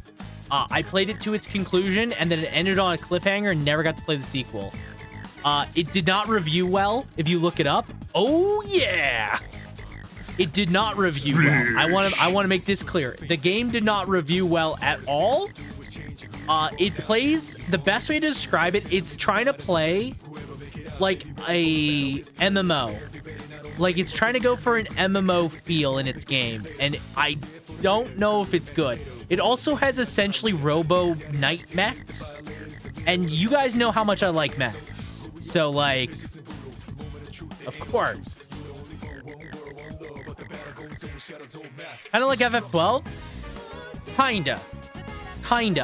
Let me show you a screenshot of the game itself, and you'll see what I mean.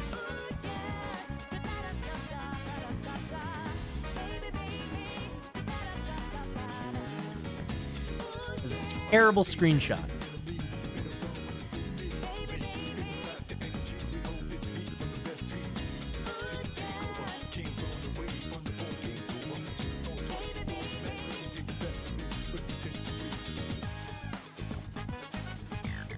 It's very MMO-ish. Well, thank you, Renix, for lurk. I appreciate it. Hope you have a good lurk, and hope the game's been fun today. We literally just got into the game, like, not even 5 minutes ago, so the game has been good so far. We've really just been chatting and shooting the shit for stream. It's very MMO-ish, yeah. I'm really just, I'm just talking about things for the most part tonight. But yeah, so I'm mentioning White Knight Chronicles. This is a game that I played years and years ago. Like, I mean literally years ago. Never played the sequel. I want to replay the first game. Sounds like the usual. Yeah, exactly. Honestly, yeah, it's pretty usual here. So this, for context, this is what the game reviewed. The game did not review super well. I remember. Okay, we got someone that remembers the game. At least I'm not the only one. Yeah, so the first game did not review very well. The sequel reviewed worse, if I remember correctly. I've seen this case before. You might have seen this one as well. So the fun fact about this game is the first game was bundled in with the second game. I have both of them, and I want to replay them. This is what the gameplay looked like, essentially. You had multiple bars that you could, like, put your skills on, and then you could combine your skills in, like, you know how, like, Final Fantasy 13, how you had, like, a number of action points and you could, like, combine together? Now this looks sexy.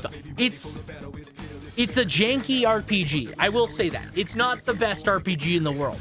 It's still fun, but it's kind of janky. This game isn't really for the typical RPG player, but many RPG players expect typical RPGs. Yeah. Thank you. Thank you for that.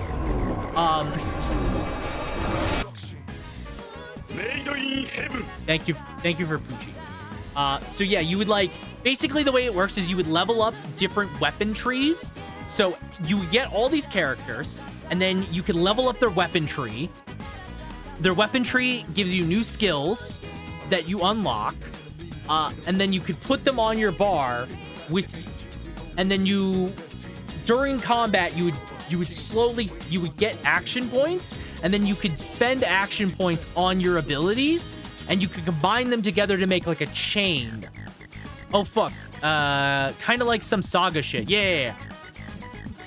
So like you could have ability that would, and it would have physics. So you could have ability that could like uppercut an enemy, and then you could combine skills together, active skills, to keep them in the air as a combo and do more damage. And that's how the game functioned, basically. And one of the big gimmicks of this game, one of the biggest gimmicks of the game was that during it, you could essentially summon these big ass knights that are like basically just mechs to take on bigger enemies. Essentially. Like this. Like this was so cool. And you would get different characters throughout the game that would have their own unique mechs, essentially. So it was just this very like weird system of like making giant mecha robots that you could control. It was so fun. It was so weird and fun, and I really liked it. It's really like Rin said, it's definitely not like your typical RPG thing. It's very unique. Why don't people like them? The gameplay is a little janky, it's a little slow, and the story is very typical RPG. The story is not... I don't really remember the story. I just remember it ends on a cliffhanger. It's very much like it's like playing an MMO by yourself. Imagine booting up an MMO, except there's no other players. And that's like the vibe. That's like the vibe. It's like you're playing a dead MMO, and that's, I think, the best way to describe it. That when people come in expecting typical thing and not getting that, yeah, it was very atypical. Like, it was not what if you're expecting to play like a Persona game from White Knight Chronicles, you're not getting that at all. Also, it had a really annoying quirk where where enemies could technically hit you from infinite distance. That was annoying. You had a distance, you had to be in range of enemies to hit them with certain skills. Enemies did not need range, and that was annoying. But that's like a small quirk of the game. You just get used to it.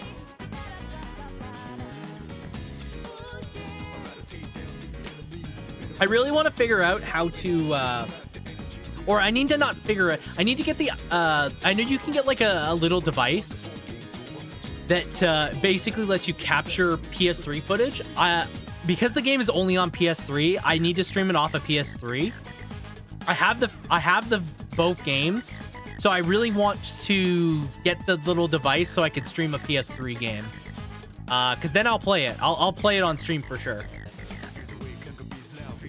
And this came out at a time when there were more modern RPGs that had already come out. Yeah. Remember most people disliking it, but some people loved it? Elgato? No, it's like because the PS3 had basically it had a built-in like anti-sharing capture software. So if you want to capture footage from a PS3, you need an external device that basically gets by it.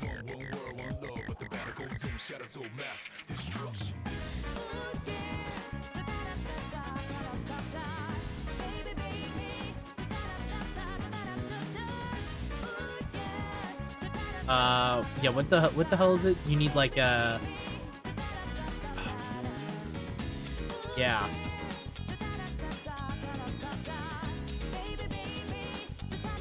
You need to find like a splitter. Sounds right. Yeah, it had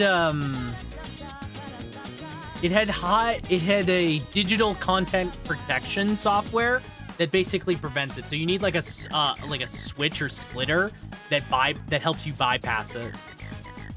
So I need to buy one of those, and I don't know. I remember I was talking to somebody a while back that sent me a link to something to like what they use, and I can't remember what it is now, which does not help me. Does not help the current me, right? Oh, heat riser, that's crazy. Oh, that's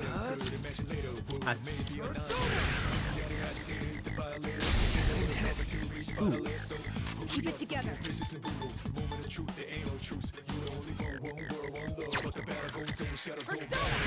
Persona.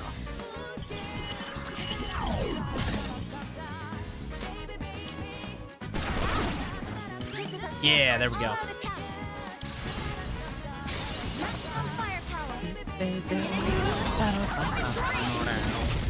Ooh, yeah.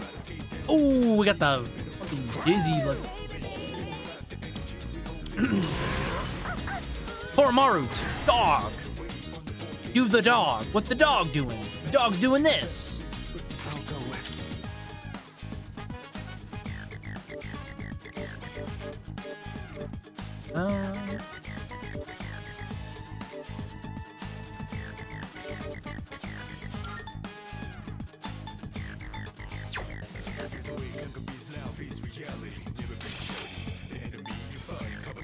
Cruel attack. Okay. Oh! Now. Show you my power. This is my duty. Direct hit on a weakness. Amazing, I guess. No, it blocks slashing. What did it do? Is that accuracy? Ugh, accuracy.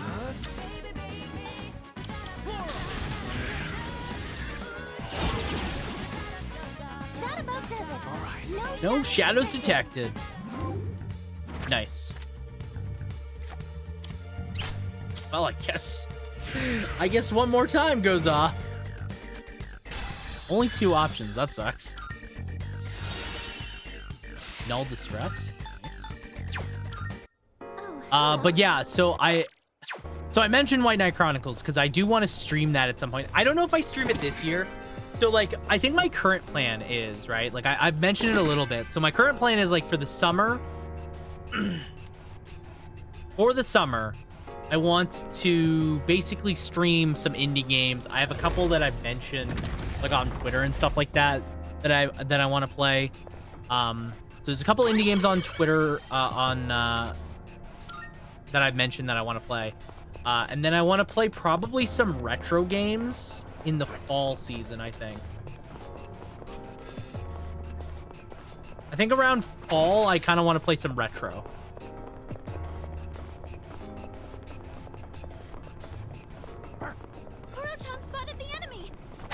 There isn't any like particular games. I know, like, for example, I want to play Blowout at some point because I remember playing Blowout as a child and I really want to revisit it. So I want to play Blowout. Treasure chest. Maybe I'll play White Knight Chronicles because that's a game. It's a longer game though, so I might not. I don't know. I kind of want to play like I think like this year I want to rapid fire some short games. Looks like you're still full of energy, but don't exhaust yourself, okay? I haven't quite decided on what retro games I want to play in like the fall season. Oh my god.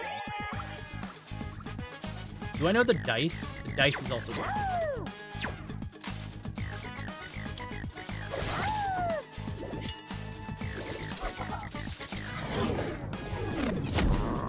No, my dog's confused. How could he? He confused the dog. What's the dog doing?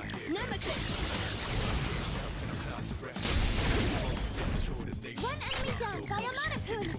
Leader, it's all yours. Leader, it's all yours. Stop, Koro-chan. You need to calm down.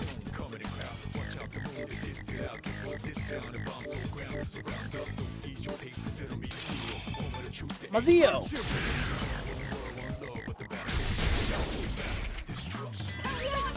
Hey, baby.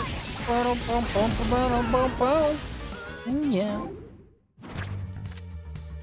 Our next wheel game was Chocobo Mystery Dungeon. We just wrapped up The Hobbit today. Oh, nice.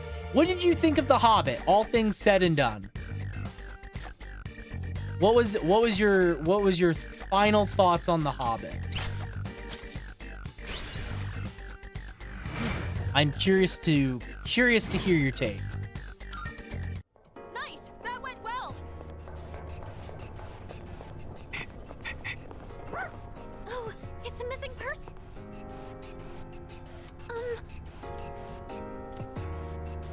Ask for an escort. Okay. Thank you, Yukari. Yeah. Yes. All right. Hello. Nope. Hit the wrong button. Okay. So need to.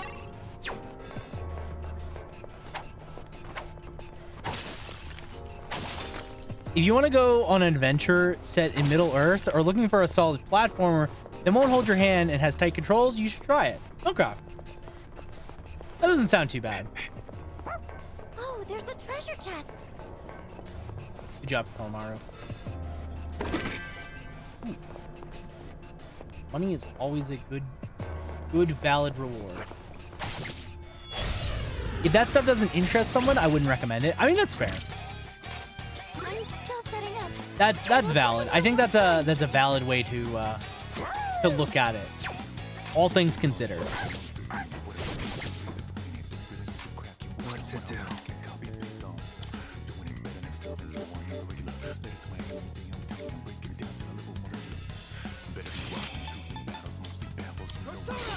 Persona! Go! Ping! Frost! Two enemies down! Good choice. I'll do my best. Looks like you can target a weakness. Come, Nemesis! One enemy down by a Monokuma. Oh, didn't? Oh, fuck. The one guy did not go down? Oh, Show them. Can I use this? fine. I'll just use an item. You can't stop me, game. I think it holds up without the Lord of the Rings IP, and that's probably the best praise it could receive. Well, that's good. Yeah, no, I think that's a good way to put it. If it can hold up on its own without being attached to an IP, that generally is a pretty good game. Because there's a lot of licensed games out there, right? There's a lot of licensed games out there that I would argue don't really hold up because the fact that they're just tied to an IP, and it's only because they're an IP that maybe they have that nostalgia. We beat them to a pulp. So it is good. It's good to know. It does hold up on its own merits. I need to stop doing that. I'm in the camp of 98% of the licensed game sucks. Yeah.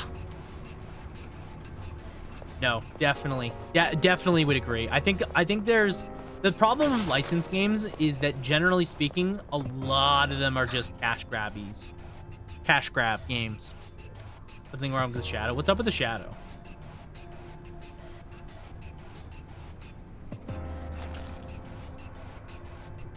Is that?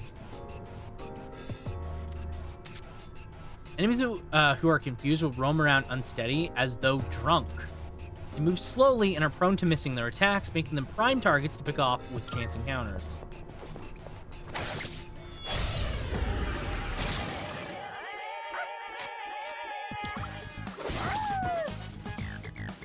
Confused?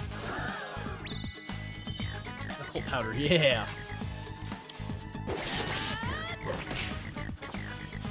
That was pretty acrobatic, Ken.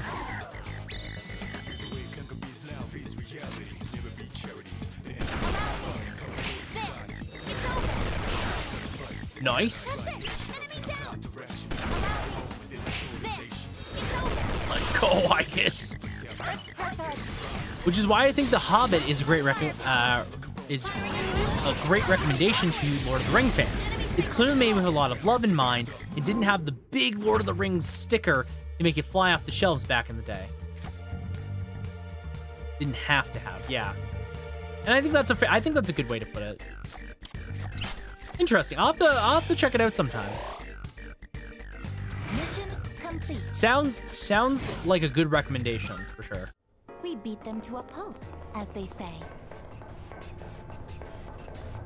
That makes me curious.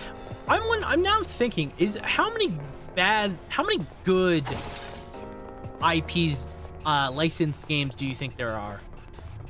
What are some good licensed licensed games out there? I'm trying to think of them. Because, like, obviously, you know, The Hobbit, it's based more on like The Hobbit, the work itself, you know, not so much on the individual Lord of the Rings franchise. Can you test something out? I don't know. Let the dog do his thing. Oh, they're all weak to that. Let's go, Koromaru. My roommate played Shadow Mordor recently, and he was really impressed by just how much The Hobbit made you feel like you were Bilbo on quest to defeat. Yeah. I'm ready to go. I mean, that's fair. I think that's a really good. I think like any game that can kind of achieve that vibe is really. Oh God. Only 2 left. You've got this. Oh God. Dodge the attack. Nice one. Ooh.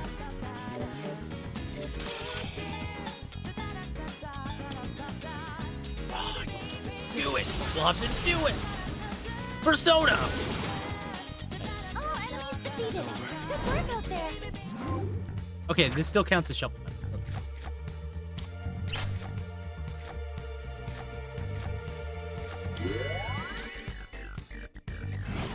As far as licensed games go, you gotta mention Stick of Truth and The Fractured Butthole.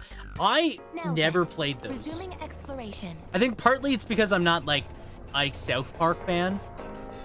I don't think I've never had like a big a big love for South Park. So that's probably partly why I've never played them. Same, but people fucking love them. Yeah. I mean, they do. I will say they do capture the vibe of South Park, right? Like they make they put the reality of a South Park game out there.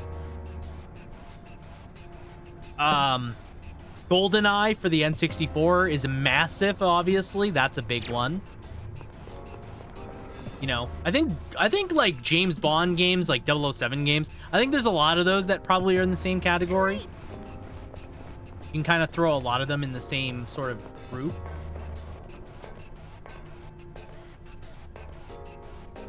Perfect Dark is better than GoldenEye. I mean, that's fair.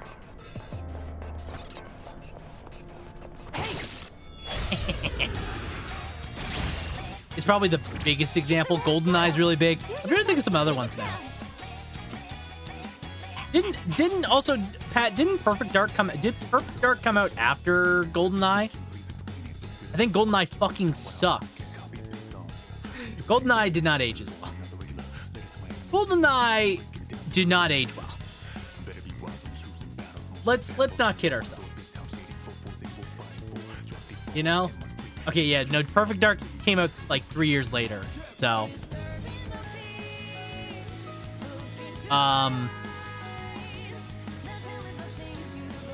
Best licensed games. I know a lot of people would probably say like the Arkham games. Like the Arkham games are really popular. Oh, you know what? The Spider-Man games are really also big. That game aged like milk in a microwave. Yeah, GoldenEye, yeah. Nostalgia is a powerful thing, Voldrin. That's all you need to know. Like, if we talk like influential shooters that aged well, I would say Halo is the perfect influential shooter that has aged like the best cheese around. The original Halo is so fucking good, still to this day. It still holds up. GoldenEye?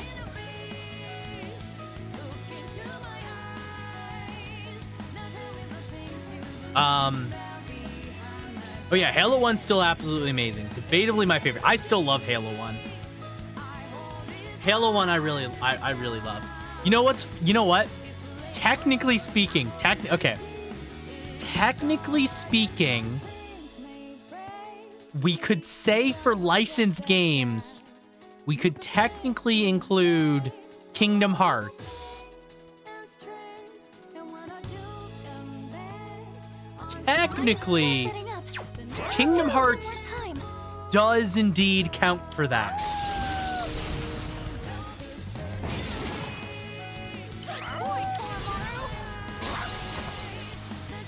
It is a licensed game. Will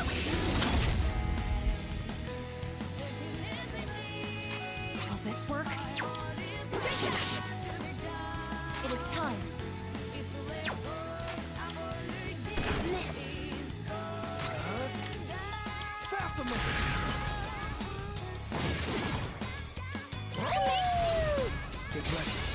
I'll never forget when the flood got revealed and I begged my mom to turn off the Xbox because I was horrified. Yeah. I would count Kingdom Hearts even if it's kind of cheating. It's kind of cheating, but at the same time, it does count. It does count. It is kind of sort of cheating though.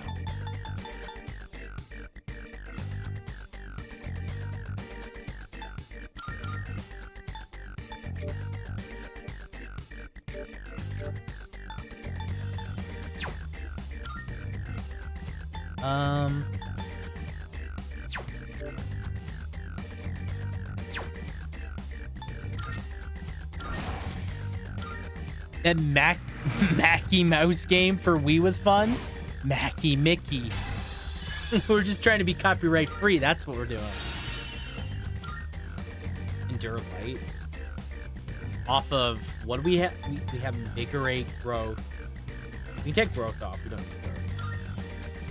Endure Light. That's fine. Epic Mickey? Yeah, Epic Mickey. That's getting a remake, isn't it? Or a remaster? Oh. Koromaru wants to scout ahead. Go, Koromaru. I'm counting on you. That game was unremarkable. It was the ink one, Epic Mickey, I believe. I mean, that's fair.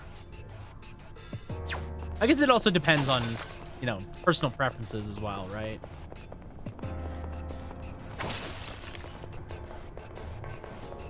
Oh, that treasure chest looks pretty rare. Like, I played it and then I forgot all about it until the trailer for the remaster was announced. I also forgot about it. Though I never played it, so I just remember I vaguely, like, I remembered it, but I never played it personally. So I had no connection for it. What's the best Star Wars game? One-way teleporter is nearby. That's another Will you question. return What's to the the best entrance? Star Wars games you guys can think of? Shadow detected nearby. Okay.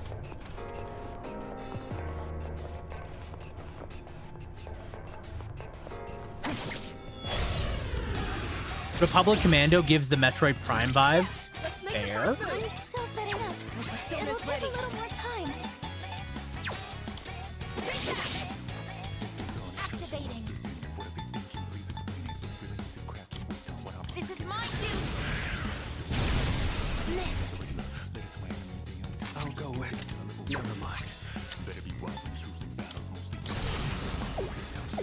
Starfighter is also pretty fun. The best Star Wars games is Knights of the Old Republic. So fun fact, I have never played Knights of the Old Republic.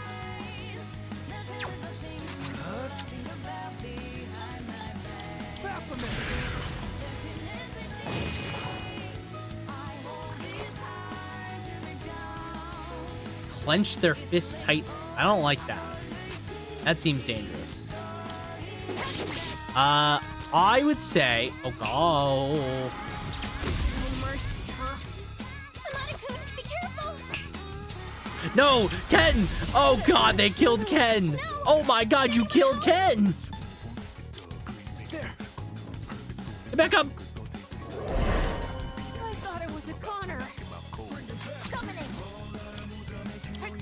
You bastards! Ready to finish this. Oh, come on. Target destroyed. I guess Elgato. Splish. Thank you.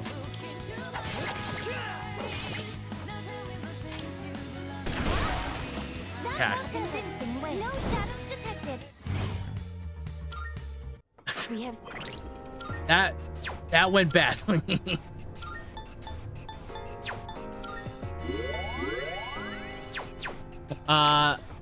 Let's see.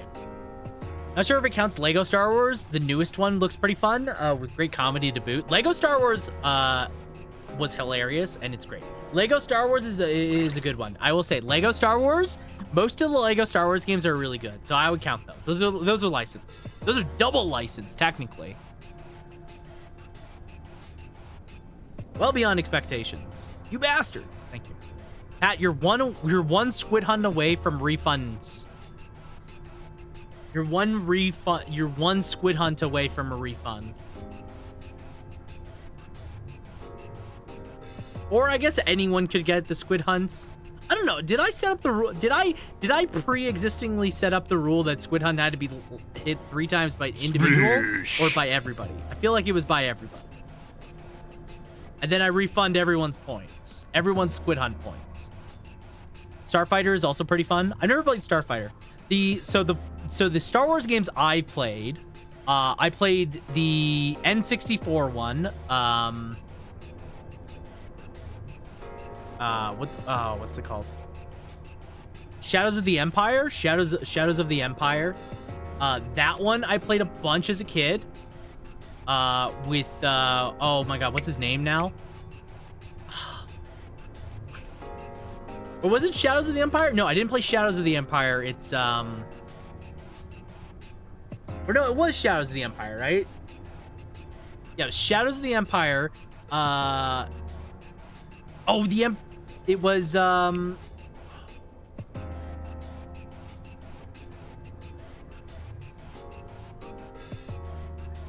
me a second here. This is gonna bug me now if I don't think about it. Kyle Katara? No, it's Dash Rendar. His name is Dash Rendar, Voltrin.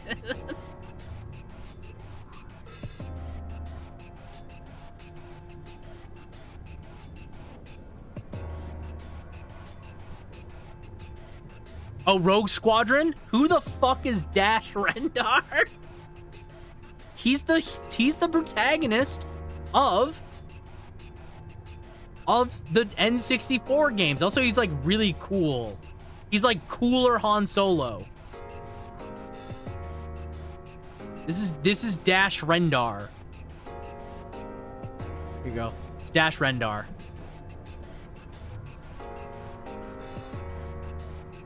He's the lightning fast kid from The Incredibles. No! It's Dash Rendar. It's a bad render of him. Oh, that's even worse. He's really cool. He's got a robot companion. He's like Luke and Han Solo, but cooler. There's also the GameCube Star Wars games. What was that? Rogue Republic? No. Rogue Squadron. Rogue Squadron. That one. Oh my god, I played a ton of Rogue Squadron for the GameCube. That's a sick game. Obviously, if we're talking Star Wars games, the Battlefront games, Battlefront 1 and 2 are great, both of them. Still have active communities to this day. On like fan servers and stuff like that. Like, that's how you know you made like a really popular game.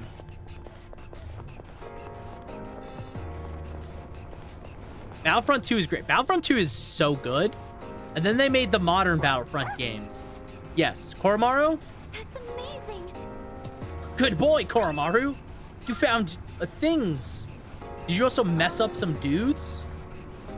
Mineral chunks lying around. Supposedly there's different types, some of which are quite rare. The rare ones give off a blue glow.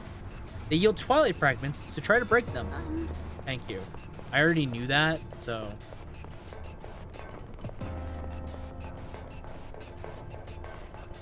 Yeah, Battlefront 2 is really, really good. Like that's a game that has held the hell up. There's a treasure chest over there.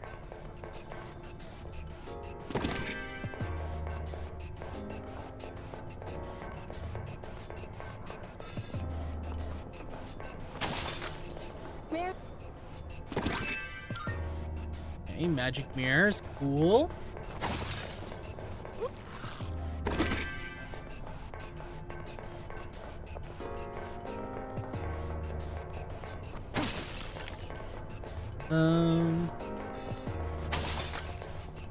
Was that it?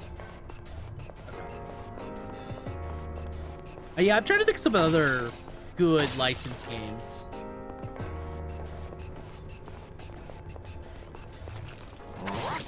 Licensed games are always very interesting because, like, sometimes they're bad, unequivocally bad, right? Sometimes they're not bad.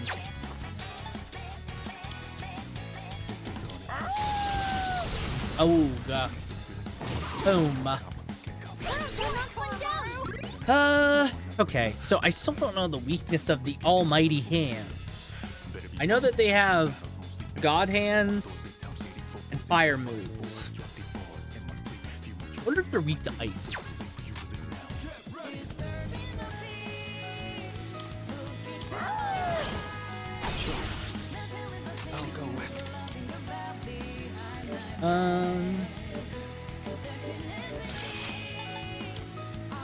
Let's try it.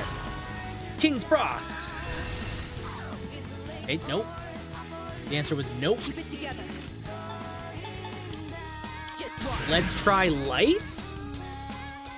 What's the worst Star Wars license game? Worst license game though. The worst license game. Oh, that's tough. There's so many bad ones. Fuck, you could name off some from this year alone, and you would have actual contenders. You have Golem. So you have Golem. You have the new King Kong licensed game. That one's really bad. A bunch of Walking Dead games are really bad. I know that like the newest one's really bad.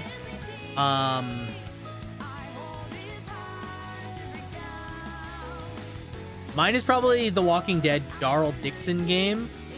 Ooh, yeah. That's what I said. Like a bunch of Walking Dead games are really bad. Aliens Colonial Marines is pretty high up there. I don't think it's that bad. Oh, Catwoman. Catwoman. That's a bad one. Catwoman's an awful game. Holy shit. I've played that one. That one's garbage. The Charlie's Angel game is really bad. That's also really bad.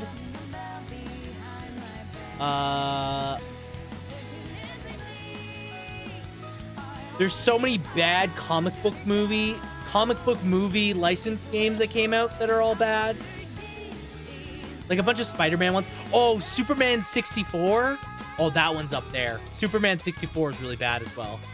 Holy shit. Yeah. Superman 64. There's got to be a bad Matrix game somewhere. I didn't even know about Catwoman. Yeah, no, I've played Catwoman. Catwoman's an awful game.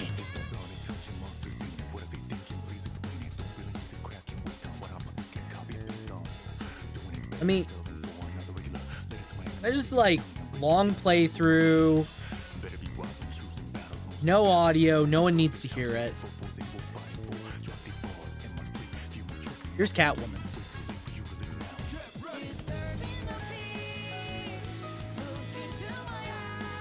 I will assure you, anything that you see in this game, it is 9 times worse playing it. I will assure you, this game plays like absolute molasses. It is not good. What console is it on? It's on the GameCube, it's on the PS2, it's on the Xbox. Oh, she looks also, she looks stupid. That's the Halle Berry Catwoman outfit, to be fair. To be fair, that's the Halle Berry Catwoman outfit. Yeah, this plays like crap. I played this for an hour. No, I mean the animation. Oh yeah, no, the animation's so bad. The animation's really bad.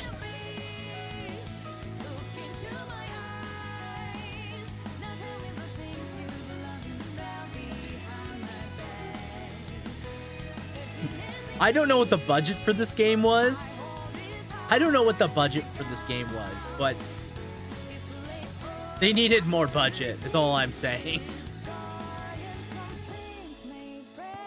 I think I got... Oh. Also, this game is only 2 hours long. I want to point out, by the way, this is a 2-hour game. This person is playing a full playthrough. It's only 2 hours. It's 2.5 hours to start to finish. You can convince me this is an N64 footage? That is a disservice to better N64 games. That is a disservice to N64. How dare. It plays so bad. Like, it genuinely feels bad to play.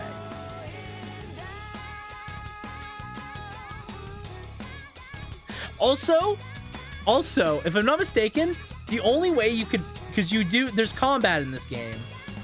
The only functional way, this is where I quit, by the way. I played this game and I quit here. This was the area I quit because it played like dog shit. I was tired of it. The combat in this game is terrible. To kill enemies, you have to knock them into a dumpster. Or knock them out of an area. Like, you have to hit them into things, basically. See? The enemy's still not dead. He's not dead. He's like...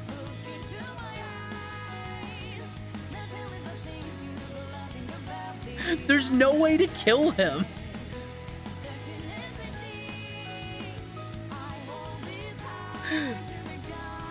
He's now in yellow. And you have to now specifically hit him into a specific spot. If you want to kill him, I'm pretty sure. Because enemies don't die. You thus may take the cake. See, this person just runs away from the dude because you can't kill him. It's so bad. It's such a bad game. At least the music I'm listening to right now is really good.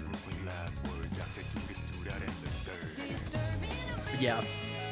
That's Catwoman. Catwoman's a bad video game. Don't play it.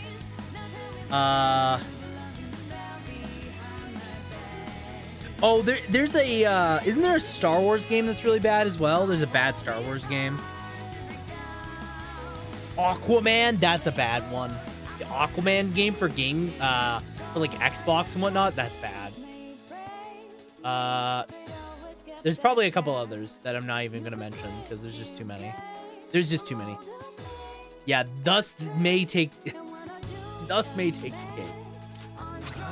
God, there's so many bad games. What to do?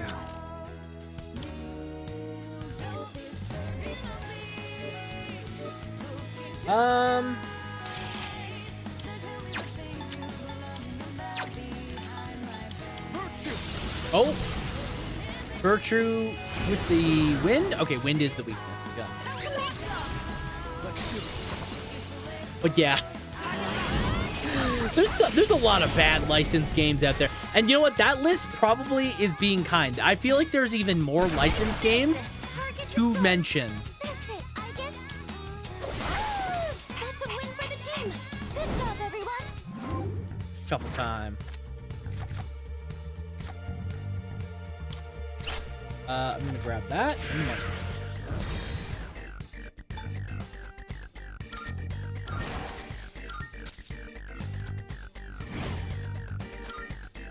Now then, resuming exploration.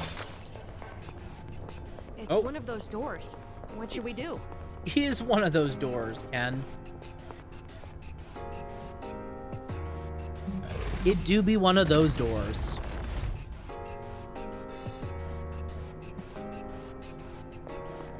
Yeah, honestly, there's so many more bad video games out there to talk about. Like bad license games. It's just not even worth mentioning. There's so many bad ones. It's frustrating too, because like I feel like a lot of them probably had people like people that wanted to make a good game and they just couldn't. They just weren't allowed to for one reason or another. Yes. All right, let's do it. All right. Hold on 1 second.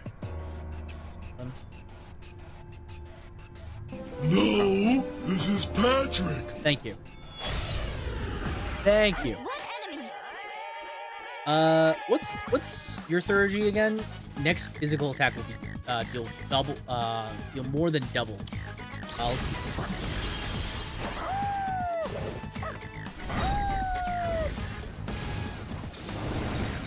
Kormar's Howl heals everyone.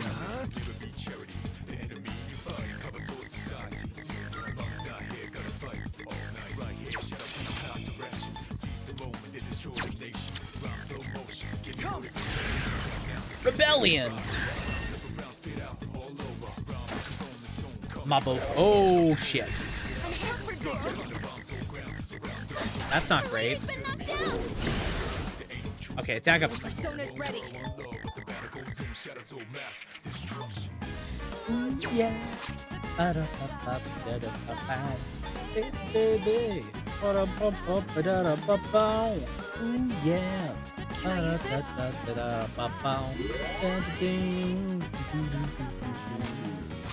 Thurgy or Gaia or Gia mode, not Orgea mode. Okay, this should do a lot of damage actually, because it's doing double. Yeah. The enemy seems impenetrable to piercing. Impenetrable to pierce? That's crazy. Anyway, let's try it.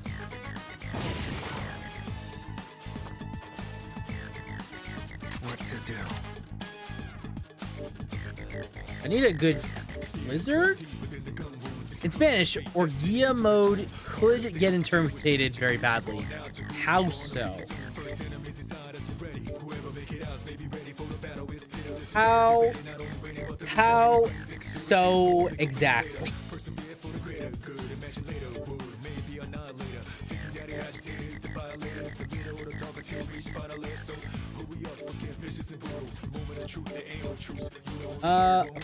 Let's go here. Because means origin. Oh, that's good. I'm going to assume it's something different. Also, we all dodge. No one got hit. Go. Let's go, team. I'm all ready. And now? Ooh, yeah. Ba ba ba ba da da ba ba. Hey, baby. Ba da ba ba ba da da ba ba. Ooh, yeah. Ba da ba ba ba da da ba ba. Baby. Ba da ba ba ba. The enemy seems impenetrable to Okay, piercing. so we know probably win. So if it has a weakness, it's light. If it's got a weakness, it's light. Oh! Oh, so it just has elemental coverage, it seems? Interesting. You dodged it. That's No, my dog! Look, he was shocked. No! No, Koromaru, no!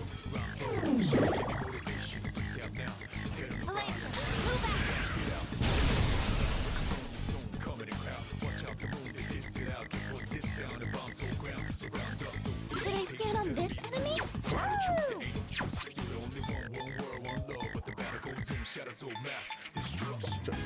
Ooh, yeah. Ba-da-ba-ba-da-da-ba-ba. Baby. Ba-da-ba-ba-ba-da-da-ba-ba. I guess it's throw. We only have 2 more elements. Okay. If it's got a weakness, it's It's only could be ice.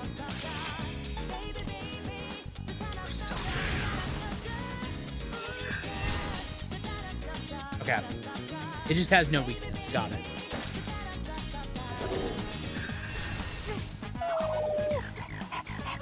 No, Ken! Ken's frozen! Persona, engage. Okay. That's a win for the team. Good job, everyone. Okay.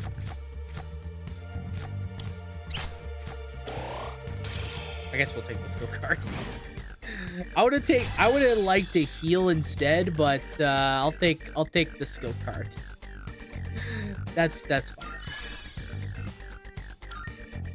Okay. Hello. All right. Level 40. Good.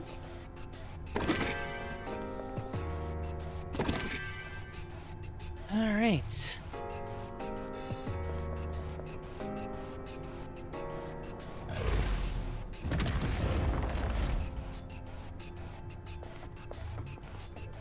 Well, this is going well. Okay, what are we doing? Oh, there's a tough shadow in here. I definitely do. I do want to actually try and fight that.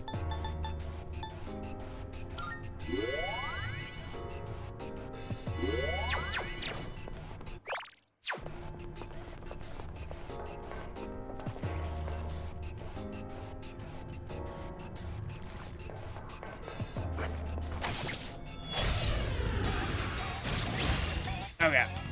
It's dangerous. Stay on guard. It is dangerous. We already know the weakness though. It's dark, right? Yeah, so we just spam dark moves. Awooga! Awooga!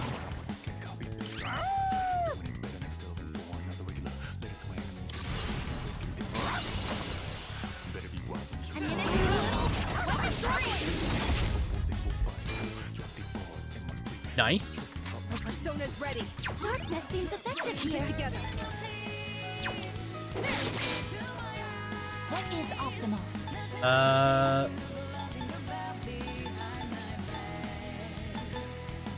Cruel attack is Electricity's useless Cruel here. attack is so good, but it's really bad into this guy.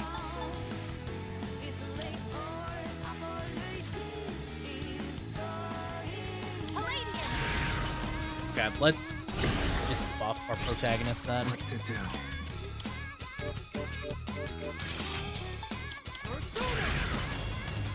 Okay. Nice. You hit a weakness. Good damage. That's real good damage.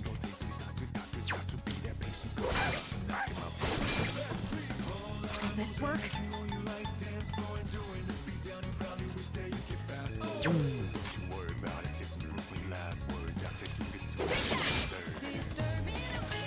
Okay. Oh no, not on the eye, I guess. Oh god, the eye just sucks. Of course, it's right. Down but not out, as they say. I get back out. Show you time to retaliate.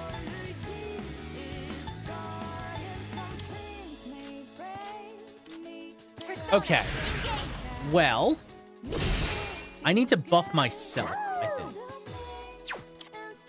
And then we'll guard with Koromaru. I'll end this. Actually, I didn't need to guard. Maybe I should have. I need to get rid of his stat buffs anyways. Stop doing that. Don't you dare. God damn it. God damn it. Aegis is dead again. Fuck me. You're broken. Now's your chance. Okay, I'm just gonna try attacking.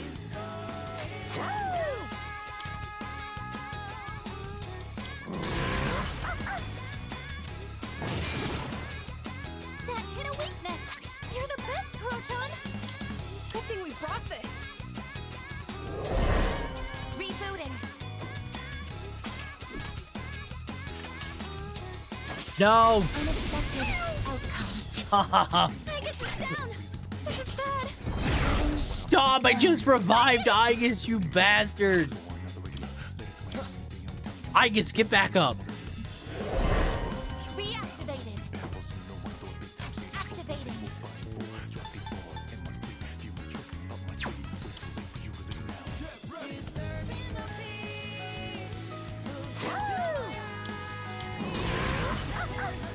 Alright. I don't know if this all out attack kills, but it hurts. No, it does. Alright, cool. Cool. And we got a bunch. Fill my Thurgy completely. It's already full, so that doesn't do anything. Fire boost, power. Experience. We're getting a lot of yen, which is good. And my Thurgy is already full, so that doesn't do anything for me. This will improve my capabilities. You want to learn raise all parties' defense. Ooh, yes. Yes, we will trade. We will trade that off.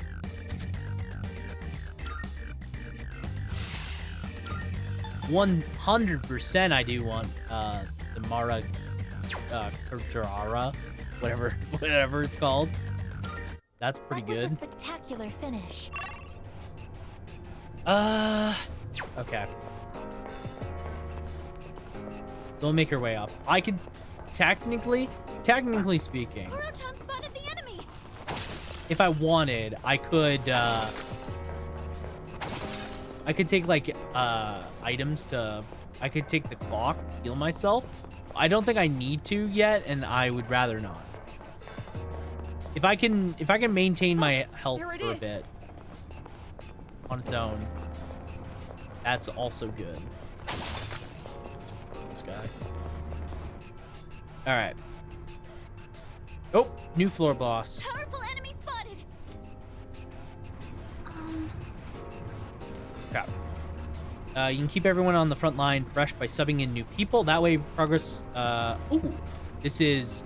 I sent someone on a higher floor. Okay. That sounds good to me. That sounds pretty good.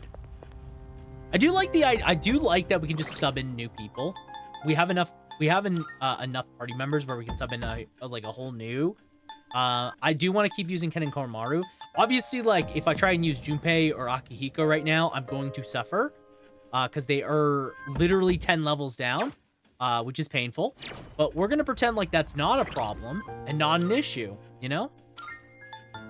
We're just gonna keep on chilling and pretend like we do not have an issue.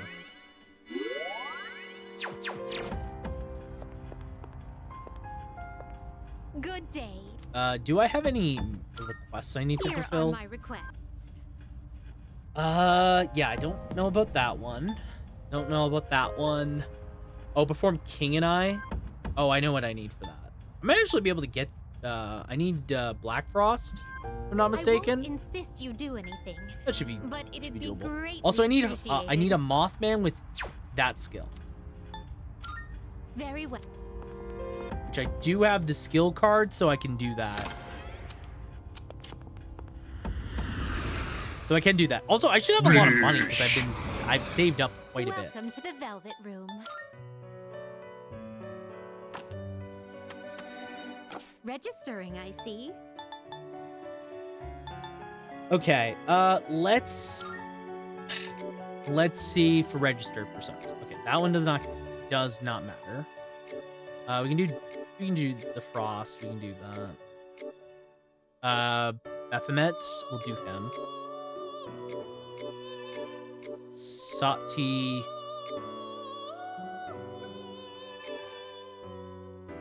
We'll leave Sati. Virtue. We'll do.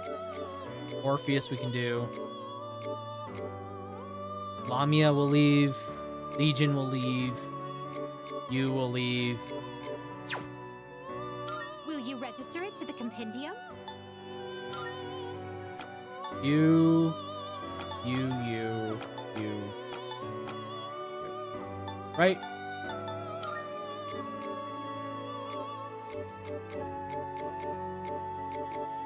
And we'll leave Sati because that one doesn't matter.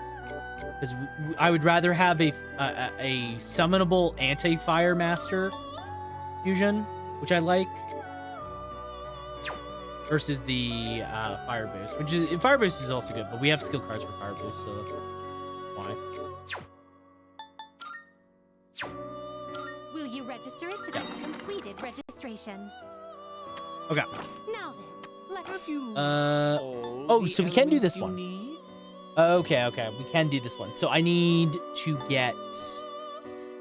Can't do that one. Can't do this one yet. I have you actually confused for the other person. I'm getting confused for the personas that she required. Accept your I confused for Black Frost. This persona is powerful. It would take my Jack-o'-lantern, my Jack Frost, and I lose King Frost, which is fine. Okay.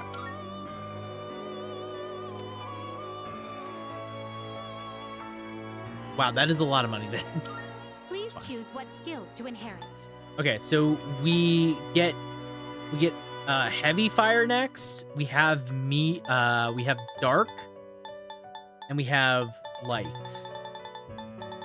Okay. Well, I think we have raise attack.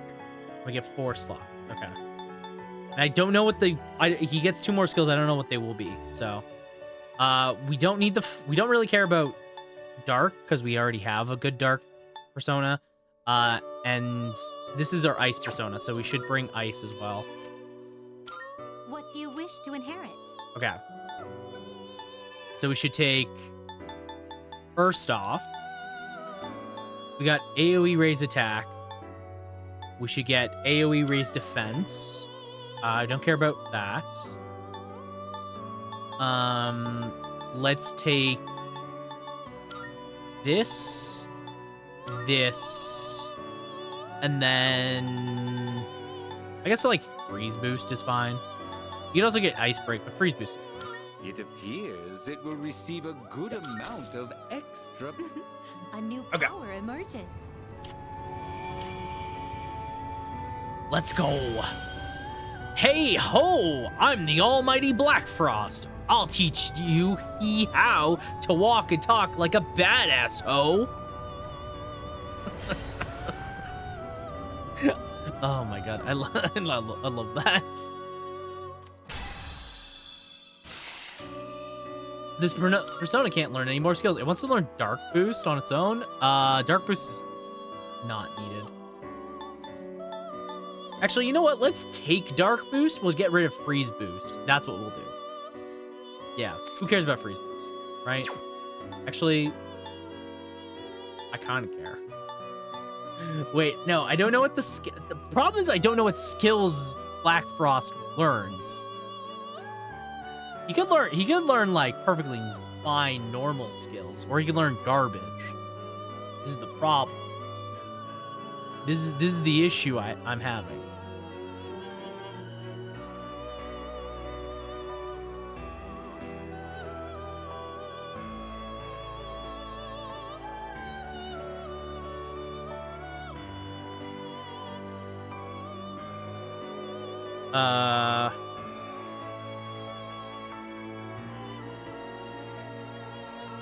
I need to like think. No, I feel like Dark Boost does not matter. Like, I feel like I should just not care about Dark Boost. Like, he really only has the one dark skill, and if he doesn't learn another dark skill, then it's bad. And frankly, we have better dark persona. So yeah, we'll just get rid of Dark Boost. Oh, there we go. That was valid reason to keep that. All right, we'll get rid of AoE Dark. Because this costs way too much SP, so we'll just keep it like this, and then we'll have Bufalo. Okay. And now we have Jack Frost. Or Black Frost. And now we need to get King Frost. Again. What kind of persona Persona do you desire? Okay. Oh, is that my first... Is this the first persona is Judgment persona we can find? Okay, it is. Nice. Nice. Okay, keeping in mind what I need, what personas I need. So I still need a... Take all the time you need to I still need a consider. moon persona. I don't need a devil anymore. I need a star. I don't think I need a tower. Didn't we finish, we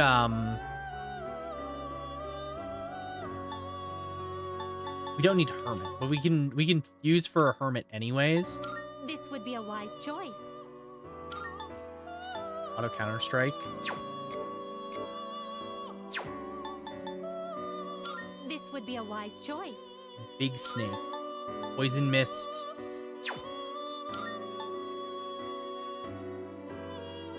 Only restores party's HP. User's HP is reduced 1. That sounds like a terrible skill, to be honest. This would be a wise choice. Temperance. We only have 1 in Temperance. Who the fuck is the Temperance persona? This Fortune. persona is powerful. This would be a wise choice. This persona, yes. This persona, yes. Sun. Oh, I do need a sun persona, actually. That's true. That's true. I need a sun persona. This persona, yes. Okay, there is a lot of personas I did not This one use is for. somewhat beneath you. Is the lesson I am learning is there is a lot that I missed. Are you satisfied with this? I guess we can get Queen Med. Yeah, let's get this Please choose one. what skills to inherit. Yeah.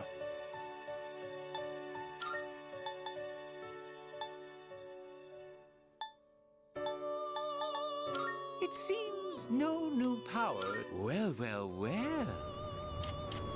Okay. Let's get ourselves Queen Meb. May as well. Just use for it. It's personas that we already have, so using our random stock personas are fine. This one is somewhat beneath you. Is this acceptable? This persona, yes. Okay, Virtue and This Legion. persona, yes. This persona is powerful.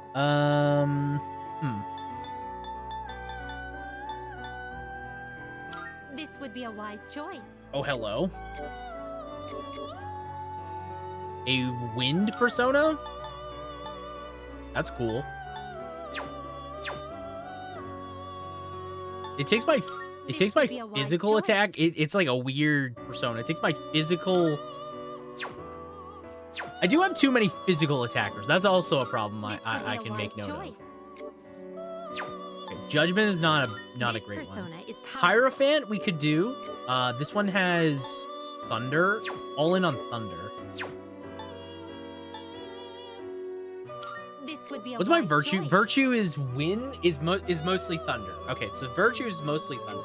So actually, we could swap Virtue. We do lose Sati, which is kind of annoying.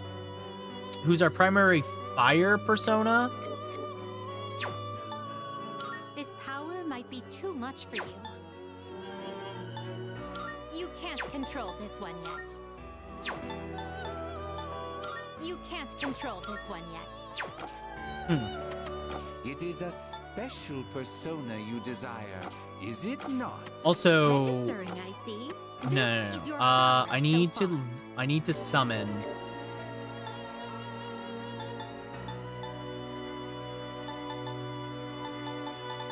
Shit. Was he Emperor? Yeah, he's Emperor. So Okay. you'll be summoning this one? Summon back King Frost. Are you finished? How splendid. Oh, you appear to be harboring a new potential. The personas you've acquired are resonating with one another, elevating you to a greater heights. Alright. After King and I, heavy ice damage to all foes, ignoring resistance, medium chance to freeze. Okay. Cool. Okay. With that, we can get rid of It is a special persona. What kind of persona do you desire? Okay.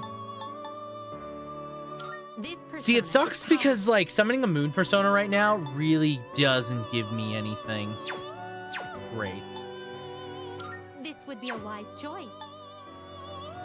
King This Frost. persona Oh, is is it this guy? powerful. Oh, these two are actually not bad. This is a wind. Windbreak Torrent Shot, it gets wind boost. And we take all the King Frost skills off of it. And we can just ignore. Please choose what skills to inherit. One, raise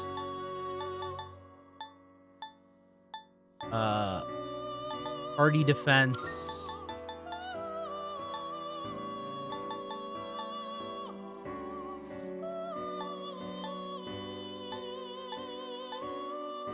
We should keep Endure, I guess.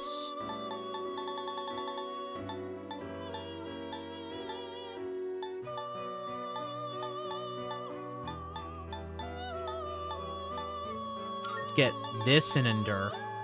It appears it will receive an immense. Yes. Why, this is exciting, isn't it? Alright. Let's get the horse. Mostly because it's a good wind persona, and we don't really have a good wind persona right now. And it also will max level itself, so.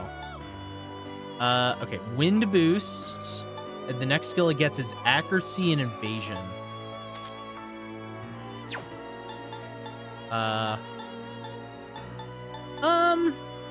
Party-wide accuracy and evasion is actually not terrible. It's not terrible. Yeah.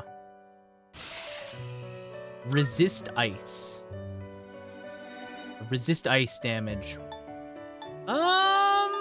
Yeah, we could take that off, I guess.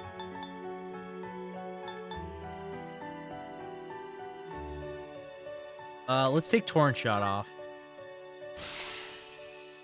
And, oh my god, it doesn't learn another wind skill? That's annoying.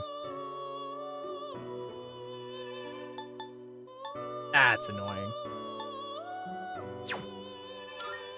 So it gets wind boost, but it doesn't get another option to survive. That's annoying. This persona is Okay, so powerful. Hierophant. So we should fuse for a Hierophant persona. That's for sure.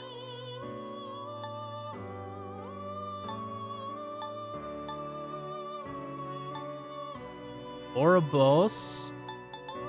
I guess like we could take Sati This and persona Legion. is powerful. Actually, you know what? We could take. This would be a wise choice. No, I feel like losing access to virtue for this with Sati because we should take Fool.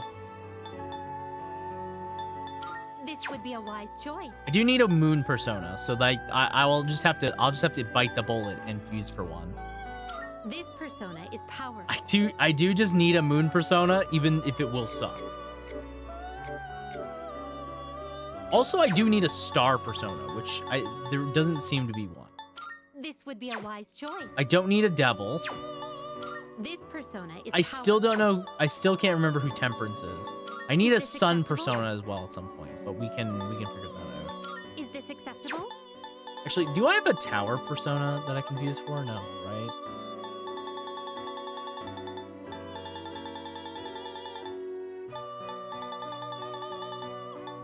We do need a Hierophant anyways. Take This persona is We'll take powerful. Sati and Please Legion. choose what skills to inherit. We're gonna lose our fire persona, which sucks. That sucks. Let's take this. Let's take our 2 light skills.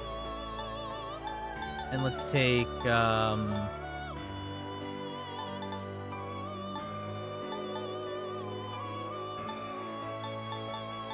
invigorate. It appears it will receive a larger. It's finally time. Okay, let's get the monk. I'm Thawne. I shall become yet another face of yours. Together, let us unleash the magic within you. Okay. We have Monkey. It'll level up a bunch. Mazio, Soul Shift. When shifting to an ally, that ally recovers 5 HP. Ooh, or 5 SP. That's cool. That's cool. I'm gonna get rid of the low chance to KO, guys. Oh, yes, yes, yes. Hell yeah. Hell to the yes. All medium almighty? That's pretty much what you want to see. We'll get rid of this. Oh, you get concentrate next? Ooh. That's pretty good. That's pretty good. Okay. I did need one of those, so that's cool.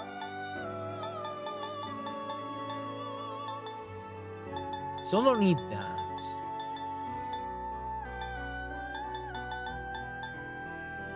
Hermit, hanged. This persona is powerful. Oh yeah, any devil persona we fuse for is max as well, which is cool. Is this acceptable? See, I wish I remember what our tower persona rank is. It's like I'm okay fusing for Thunderbird just so we have it. Are you finished? Okay, let me double check. Let me double check my social links because I'm actually not 100% on what my ranks are on my social links, and that's a problem. Because I don't remember all of them because it's been a while. Also, I can finish this request for Elizabeth. Vote requests. Here are my requests. Form King and I carry out the fusion. Wonderful. Seems you completed a request. House. I did not actually do it. The King of all, Jack Frost, together with the Jack Frost who has abandoned sinister powers, the mischief wrought by these two will surely be a great aid to you. Guard essence. Ooh. Okay. Oh yeah, that's right. I need Mothman. I can sense a. Oh, yeah. I'm sorry. What was that about the 88th floor? Oh, yes. It seems a little guess was feline curious and meandered their way to floor 88.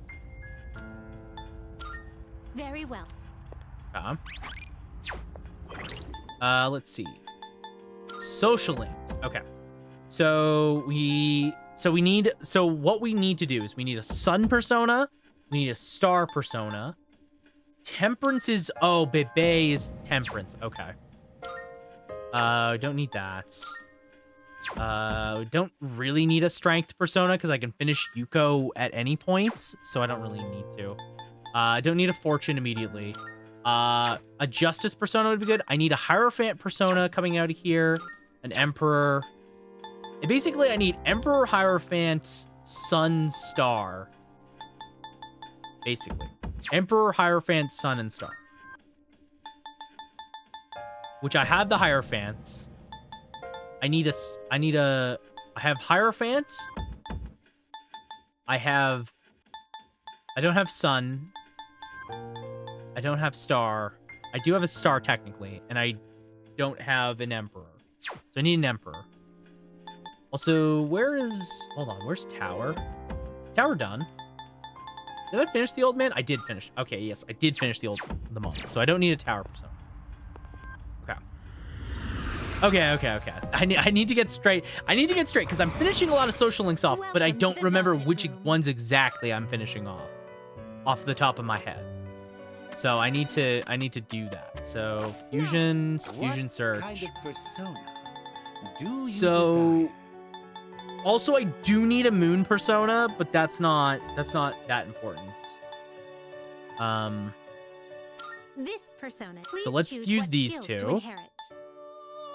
We'll take Mazio. We have Shock Boost, Counter Strike.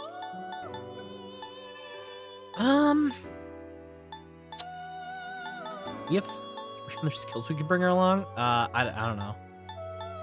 I guess we can take this. We can take the healing spells, and then we can get like let's get the nullify all stats. That's not a bad one. And then we'll get Counter Strike, and I think we get one other skill off of Thunderbird. Right? I think. Could be. Okay. Counter Strike. Oh, we get Rebellion anyways. Nice. Okay. Okay. That's not bad. That's not bad. That's pretty good.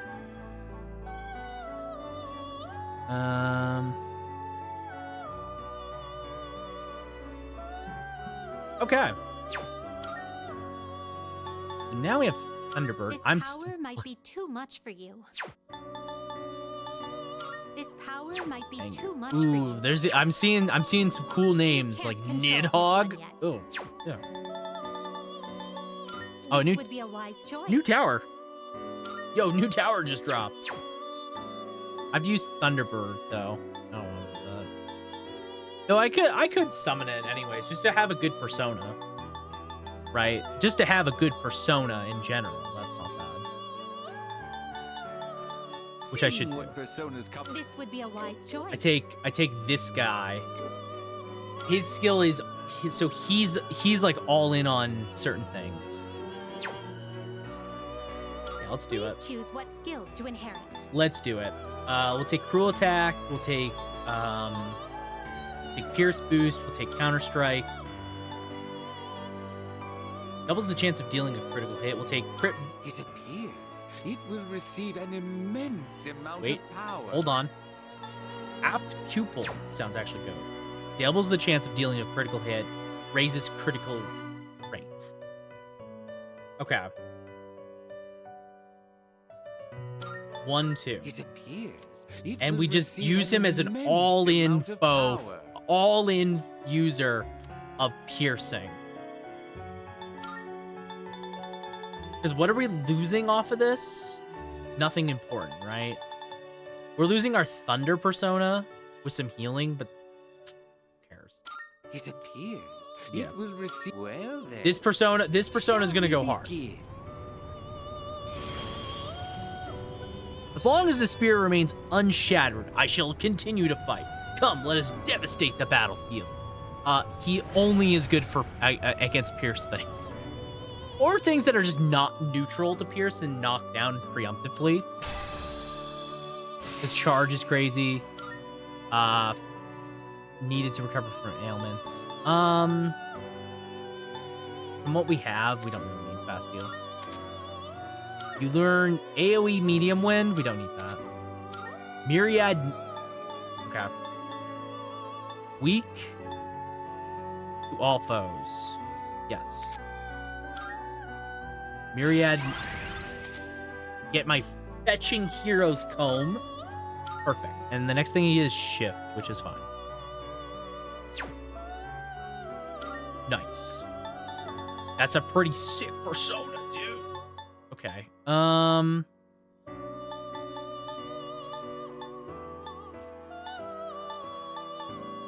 Yeah, there's like nothing else I want to lose. I want to use right now. You choose. Like there's a couple of these low level ones that I wouldn't mind using, but I don't want to use them exactly. Because for obvious reasons, right? Please. Okay, so we have let me go through these. So we have a dark fire persona technically.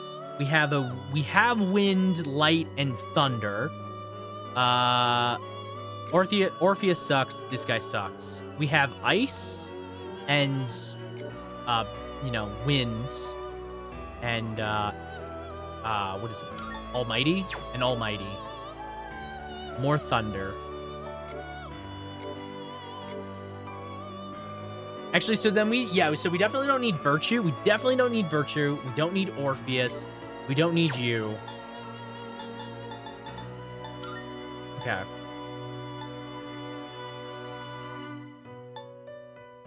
Oh, good. I can fuse into 2 personas that I can't use. For anything. This would be a wise choice. I could also go in this guy, which has a bunch of medium stuff. Oh, medium lower attacks. Then we can just take the dark off of this. This persona, yes? This one's... This one's persona, lovers. yes? Oh, we don't want that. This power might be too much for you. This power might be too much for you. Okay. Well, let's do this. This would be a wise choice. Because, like, we don't really lose too much off this. Because we can just take these skills off. We don't need the fire stuff. What do you wish to inherit? Because we don't need light. We don't need life boost. We don't need the other one. So we can just take this. We can take dark boost, and we can take invigorate. It seems you have been blessed. Well, well, well. And then we get one other skill off the level up. And we get a big dragon. Dragon Ball Z. Okay, cool. Lower all attack. And erect a barrier. Okay. This is like not a bad one. This is not a bad persona. On the verge, he wants to change invigorate. Prevent those. No. Don't change. Okay. So yeah. From here, we'll just go back into Tartarus, and we'll keep exploring. We've explored. We got some solid personas. We've got some solid personas right now. So that's the important thing, right? That's the important thing.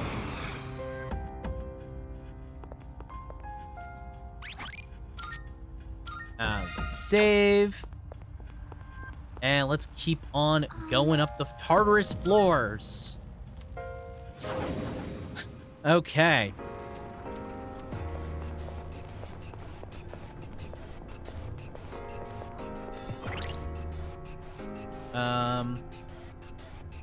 Sorry, I'm just waiting for somebody to... I'm just waiting for a message. That's why I keep checking my phone. That's why. Just waiting for a message.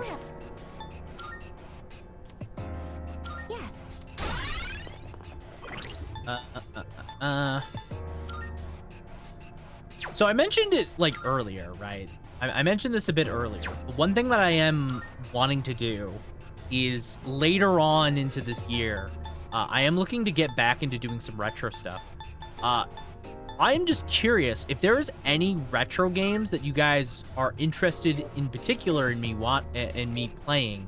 If there's anything in particular that you guys are interested in and excited for, because you know, there's definitely a lot of games out there that I've been eyeing up and I've been thinking about, but I'm always interested to hear what you guys are mostly excited for, or mostly interested in seeing done, right?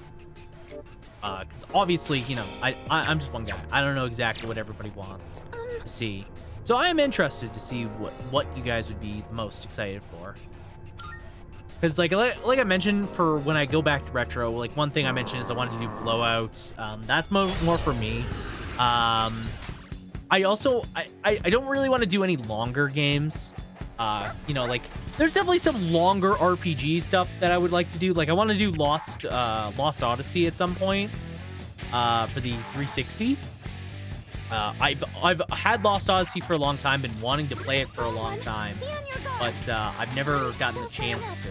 It'll take a little more time. I'm just gonna use Fuka's ability here.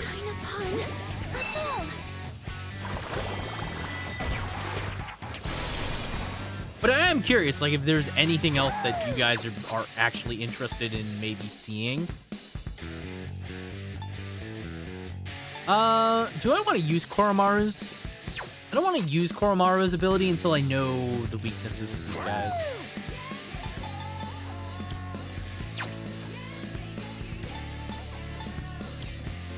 I guess let's just use Koromaru's ability, dark ability, and let's just kind of start fishing out some weaknesses. Stagnant air is cripplingly bad.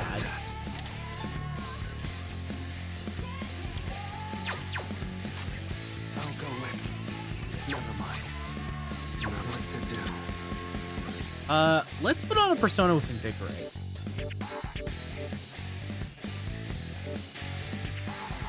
Ugh.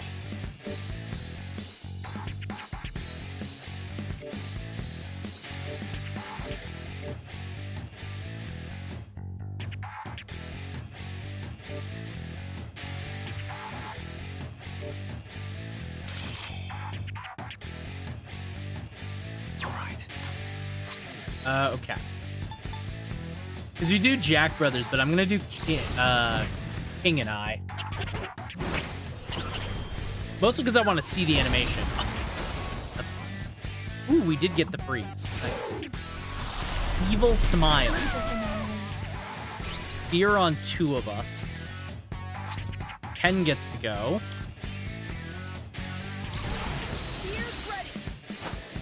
Let's have Ken do his third. Just so we can see, we can just try and test out some weaknesses. Ice doesn't seem to have any effect. Okay. Splish. Seems like it negates most What is things. optimal? That's not great.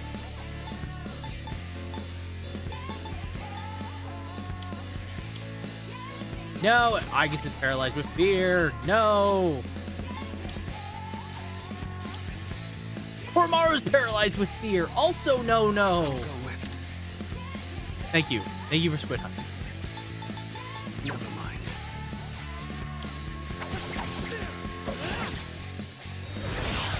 Okay. Well, that was not it. Oh, no. No. Not more fear. Oh, God. Oftentimes, just stay strong.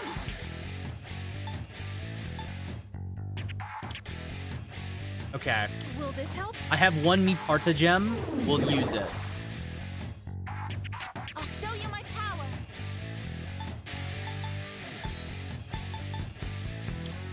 Persona, actualize. Okay. Wait, is it weak to Pierce? In that case, we can definitely use that. Oh, hell yes, we can use that. Let's press the Oh, yes, we sure can use that.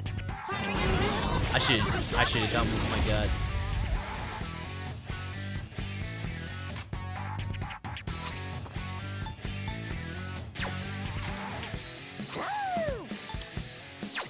Should I stand on this enemy?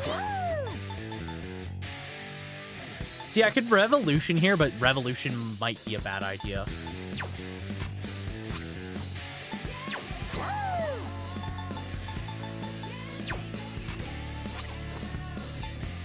Let's just... Okay. Let's Power Howl.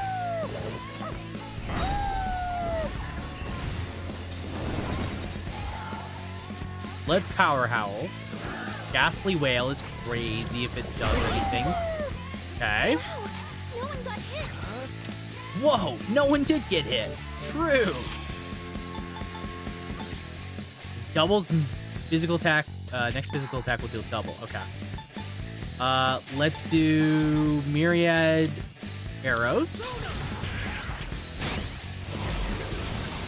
It missed the fucking main target. Oh my god, I missed the main target. You dodged the attack. Nice one. There. Oh my god, I'm so bad. Also, I just realized that I have 2 people with Fuse. That's for physical attacks. Direct hit. Oh god. Convincing way. Oh god, I guess. Oh, hello to the experience. Okay. Oh, you get Virus Breathed? Actually, that's not bad. Actually, that's a really good skill for Koromaru. Virus Breath is not bad. Dealing medium Almighty is in general, just Almighty in general. Any form of Almighty is pretty good. I don't really care about his physical move. Honestly, Koromaru's kit is really offensive. He doesn't have a lot of utility, which kind of makes him a weird usage. Thank you, Koromaru. Koromaru seems happy we won. Good boy. I'll give you a treat later, okay? Arfar. Thank you. Koromaru looks proud of himself. He is the best dog. We should not exhaust our bodies. I recommend taking time for a cooldown when necessary. Thank you. Thank you, Argus. Magic Essence 2.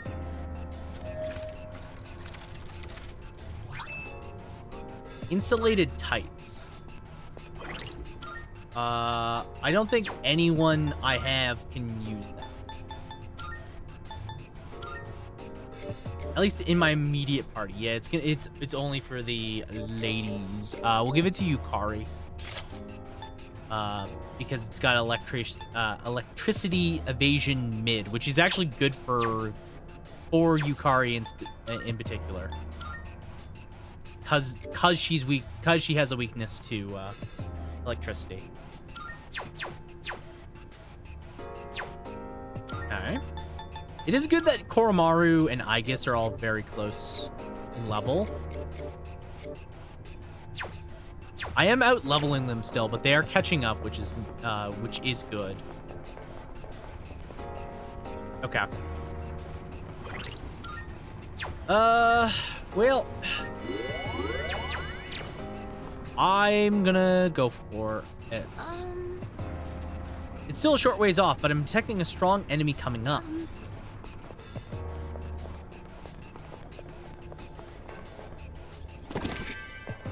Okay. Don't worry. I'm watching over you from here.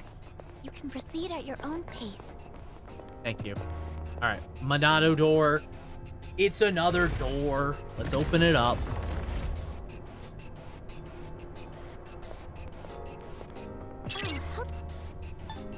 Okay, we're Buka's starting to run out of SP, so that'll be important to keep in mind.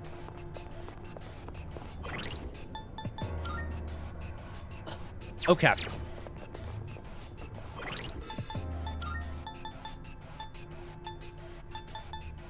Where is... Who has the Invigorate? You have the Invigorate. Okay. I've got this. All right. Let's do it. Another big guy. Okay, so I'm not, like, too concerned because there is a point where I have to come back into Tartarus. I have to come back into Tartarus, so even if I don't... basically, the farthest I can get right now, it's fine. Like, I don't really need to worry about coming back in, right? Okay, this thing's weak to wind. I know it's weak to wind.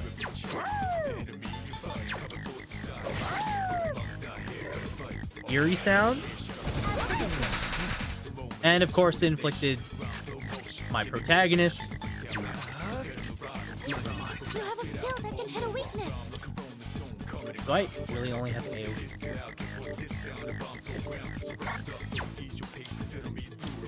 Okay, well, this sucks, but...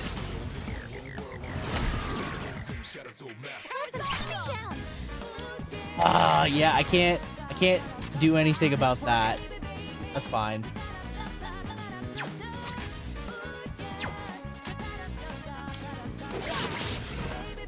What is optimal?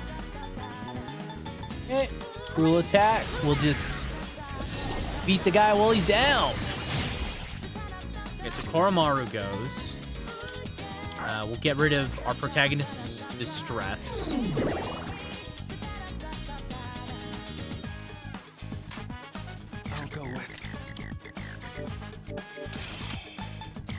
Attack. We have a lot of crit boosting stuff, so I mean, if we get a crit there, it does a lot of damage. But if not, it's not a big deal.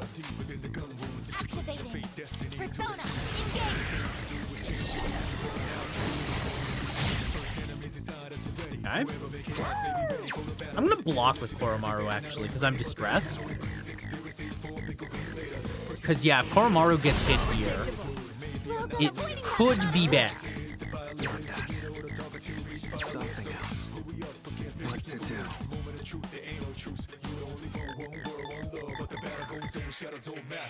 Destruction. Yeah. Ba-da-ba-ba-da-da-ba-ba. Baby, baby, baby. Ba-da-ba-ba. You know what? Fuck it. Let's just myriad arrows. Yeah, the damage off that's still gonna be crazy, so. I'll show you my power. Palladium. We can just spam physical moves because honestly, That's a win. we're very strong right now. Thank you for the hydrate. Appreciate it.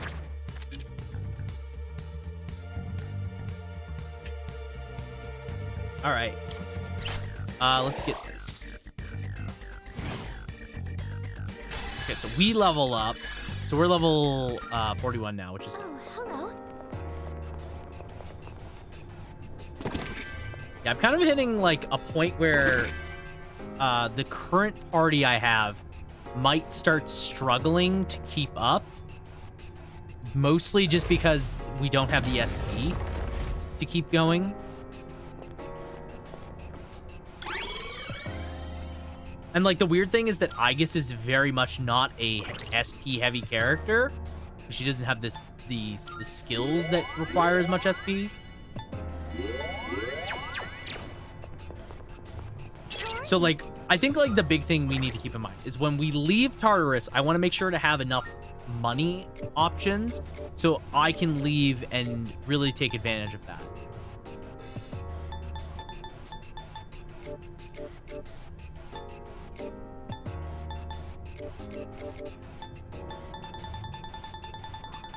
Okay. Also, I'm just wondering, where are those cards that I got for, okay, there they are. Okay. So I'll have to keep these around. At some point, I'll have to decide. Because at some point when I'll decide on, like, all the party members I end up ultimately using. Depending on who I ultimately use, that's where I kind of need to use skill cards to adjust. Got the initiative. They don't seem very strong. Okay, I actually don't know what this enemy can use. I'm still setting It's up. not fire, it's not It'll take a little dark. time. I'm gonna say it's neither. What to do? I'm also gonna say it's not that strong, so. Yeah, I'm just gonna attack it. Physical moves for the win. Let's go. Victory is ours. No shadows detected. Invigorate 2. Ooh. That. Invigorate 2 and money. The one nice thing is like from 2 battles now, because of our skill cards, we can actually get like almost 10k in gold off of it alone. So we can really stockpile gold faster now. Off of like just 2 battles. Shadow detected nearby.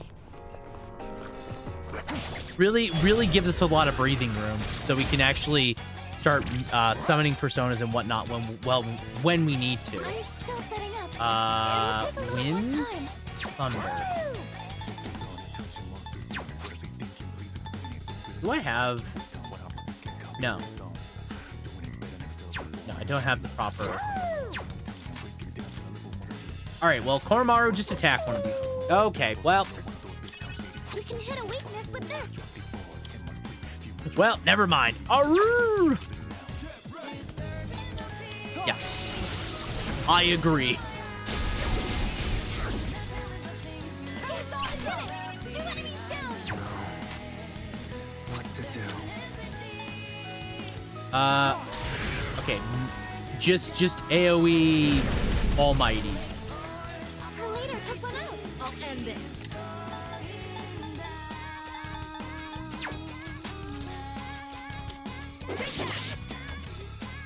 Activating. Persona, engage. Arrow rain? Victory is at Oh, hand. it's not enough. One enemy eliminated. Okay. They're clenching their fists. Their almighty fists.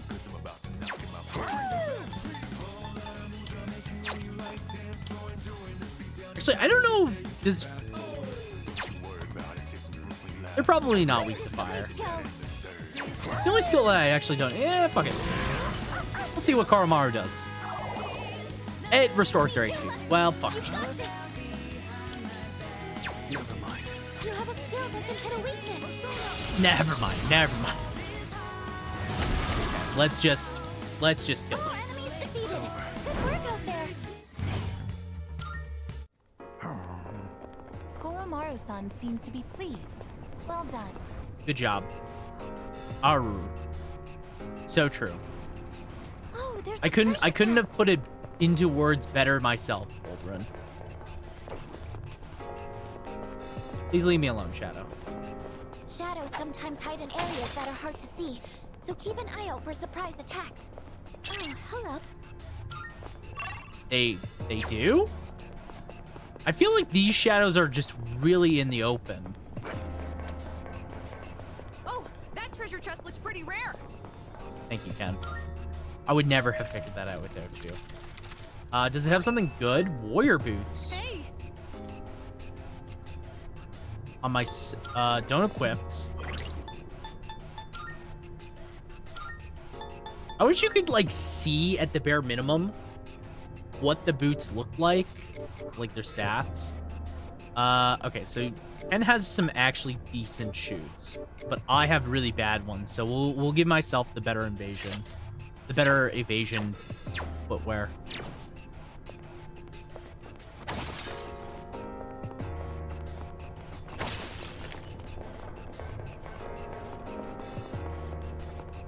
There's a shadow up here, but we can just kind of ignore it, I think. It's an enemy. Do we attack? No, we'll just ignore them. Slightly different reading from the shadows on this floor.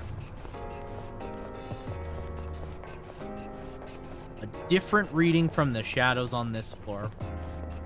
I wonder why. Treasure chest identified. Will you open?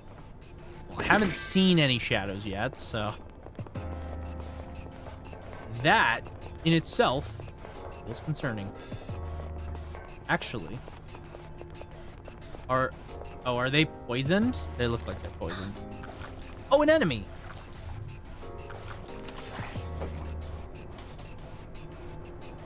Oh, they're feared. There's something odd about the way it's acting. Please turn back for now.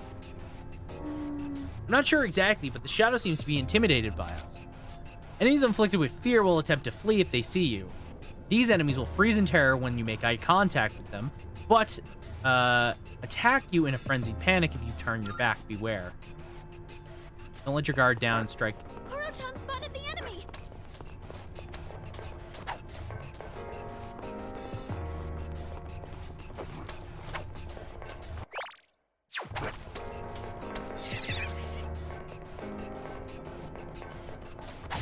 Oh my god. It's okay. That's an annoying variant. Only one of them was feared. Oh, you suck, game. Okay. King and I. My liege. Oh my god. That's a win for the team. Oh my lord. That actually one-shot him. Jesus Christ. Yeah, I'll increase my Theurgy and get the money. God. King and I did fucking numbers. Jesus Christ.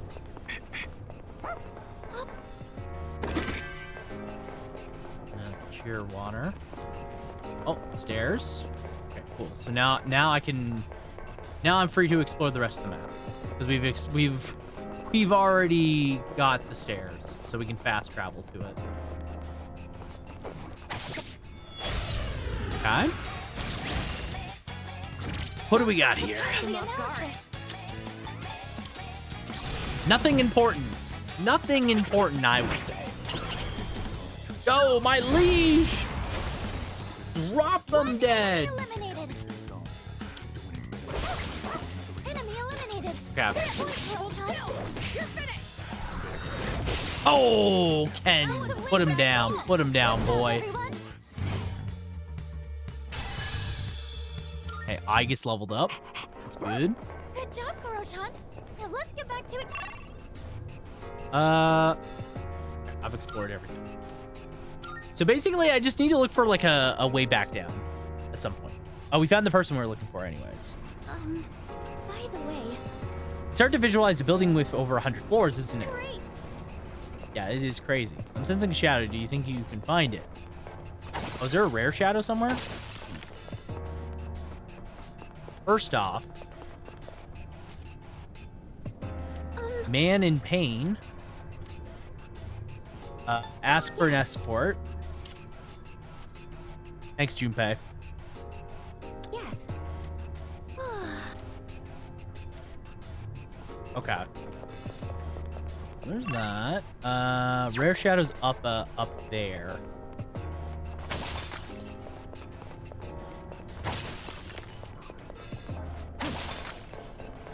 Definitely want to try and nab that rare shadow, obviously.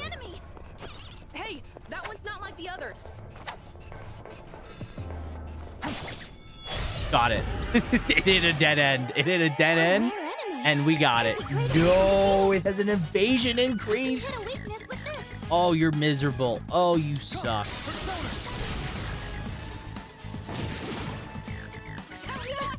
is your chance for it. It's fine.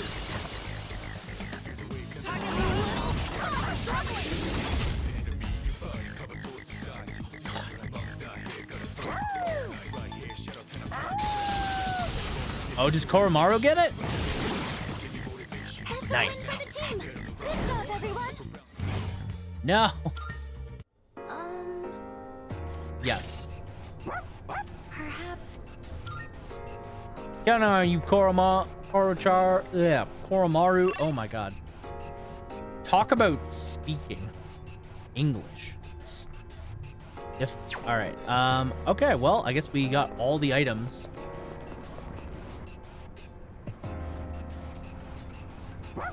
That's amazing.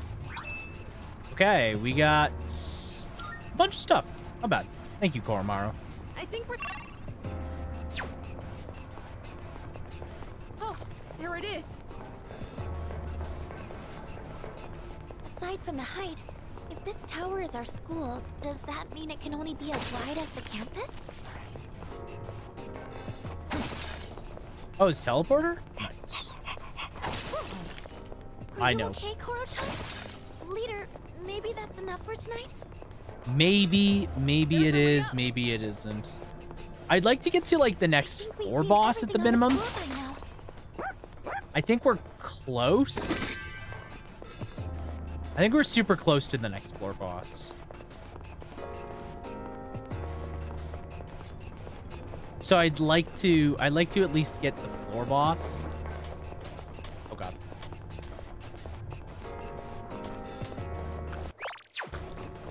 Okay. I keep pressing the wrong button. Oh god. What the fuck? It teleported in front of me? That's bullshit. Oh god, leave me alone. Leave me alone.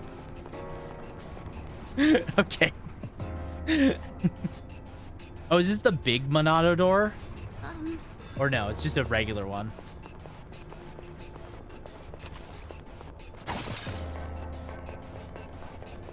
Tartarus has to end somewhere, right? Yes, it does. Astute observation, Puka.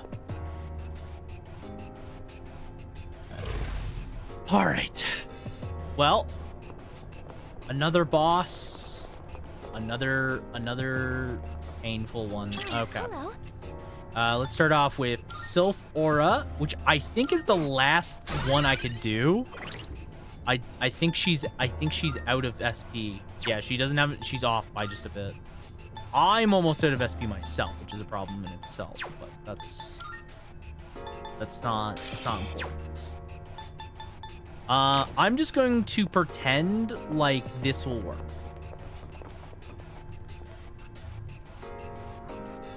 Yeah. Okay, let's do it. All right. Let's take it on.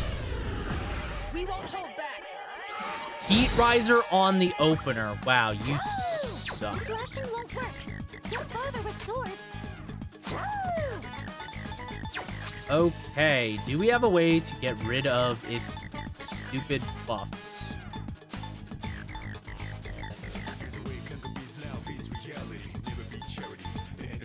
Do I? I feel like I should, right?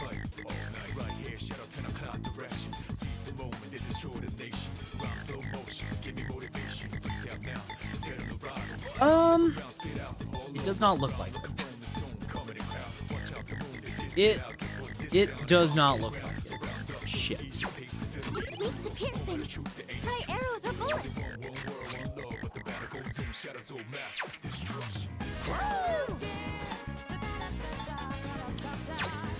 It's not weak to slashing. I could revolution here.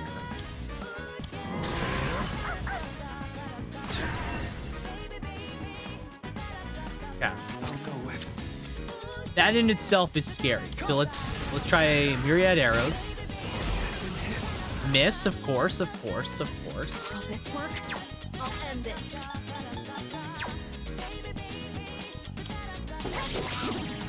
Now's our chance. Let's do this. Also, I forgot I wanted to actually nullify all of his buffs. That's what I wanted to do. I'll show you my power. Alright. Cool attack. Direct hit on a weakness. Amazing, I guess. Damage inflicted. That's fine. Swish. Thank you. I gotta stop doing that. Koromar, just keep guarding.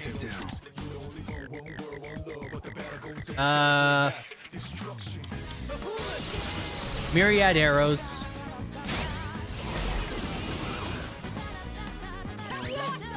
Okay. I don't know if this will actually kill.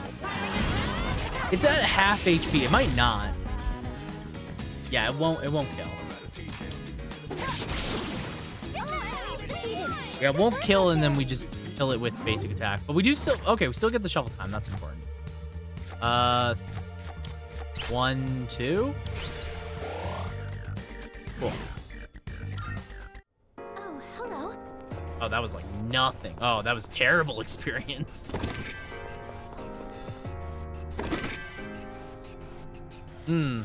Okay, well that was not as much experience as I would have liked. Okay.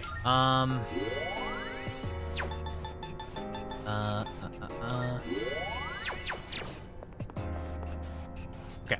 Well, this explores everything. So now, what we want to do is we want to grab any chests on this floor, and we just keep going up. And then if I can grab a couple personas, how many personas can I grab right now? I can grab a total of 5 more. That's pretty good. If I can grab like a couple more personas, that would be great.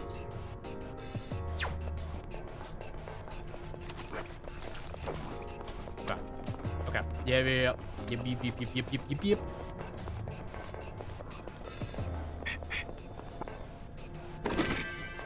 Okay. Let's try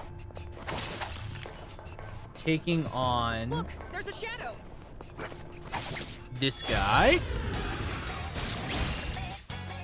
Oh god. Who is this? Who's this asshole? Who invited this douche?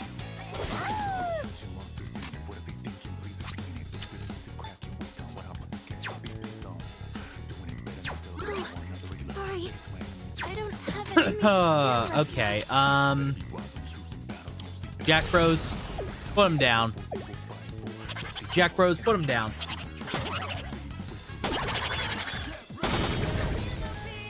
It put all the wrong ones down. Are you winning, son? Victorio's Secret, welcome in. Happy Friday to you. Hope you're doing well. And we are winning. I'm starting to get deadly low on SP though. That is its own conundrum. Did I get a crit? No. And now? The answer is no. I can't. Phantom Lord just wants to say hi. Well, Phantom Lord. I'm gonna call out that he's weak to light. Oh, I was right. Holy shit, I was right. Well, Phantom Lord is no more. Get him, Ken. speed him up.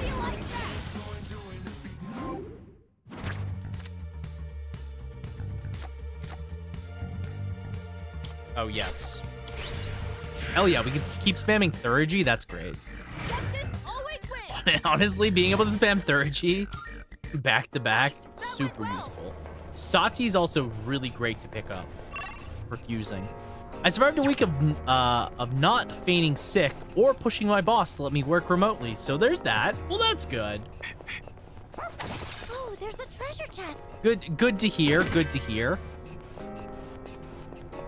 And the most important thing of all is that you made it through another week, which is always super, super good and important. Being able to make it through the next week. Oh, I found the boss. Powerful enemy. I didn't actually want to... I wasn't actually expecting... There's a border floor up in 6 floors. Okay.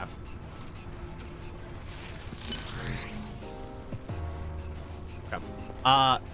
Well, in that case, so I'm going to say progress. I'm not going to progress anymore.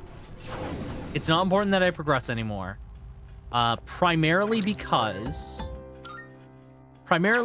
what I'm doing right now is so right now my focus is I just want to get money and some personas, and then we can maybe fuse for some guys and leave Tartarus for the night. I have to come back into Tartarus again in a couple days because there's going to be one more guy that comes into Tartarus, which is obnoxious. So I have to come back into Tartarus. I'm just gonna not worry about it, and we'll just keep going up. I will say I'm still undecided if the current party I have is the final party I want. I'll see when it comes up later, because there's gonna be some guys like Akihiko and Junpei I can level up a lot. You know, like they're very underleveled right now. Says he's had enough of tartar sauce. I've had enough of tartar sauce for now. Enough tartar sauce for one night, I think. Mostly because it's the only thing I've done. I mean, I haven't actually been playing the game that long tonight. Believe it or not, I haven't actually been playing that long tonight. We spent like probably 2 hours just talking. I think we're starting to get somewhere. Oh, here it is. Tonight has literally just been me talking. One target. This will be no problem at all. Hercules strike. Oh my god. How could you? Never mind. What to do? Never mind.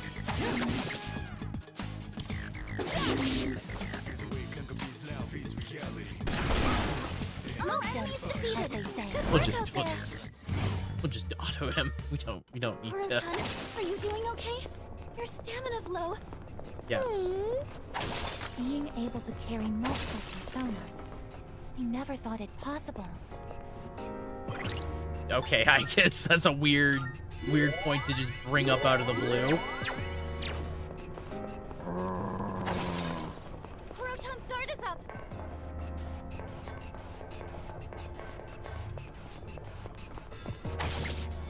Okay.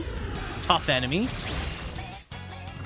I'm detecting a surge of power. Actually, I haven't fought this guy. Ooh. All good. I was watching someone over the past few days thinking he was getting to a certain scene, and then I realized my timeline was wrong. I think is it the scene I'm thinking of? Is it the scene involving Ken? That's all I will say. If it's that, I think I have like a month or two. I'm trying to remember when it happens. Oh, no. I know the month. I think I know the month. Okay. No. Because I'm in August right now, right? I think I'm in August. Next month is September. God, I feel I'm halfway through this goddamn game. All good. Okay, I read that.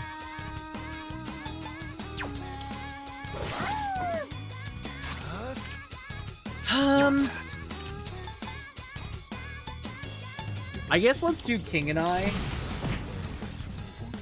There's no reason not to. The damage. His streams are fun though, so I don't mind. I didn't mind it at all. I mean, that's fair. That's what you hope for, right? That's what you hope for.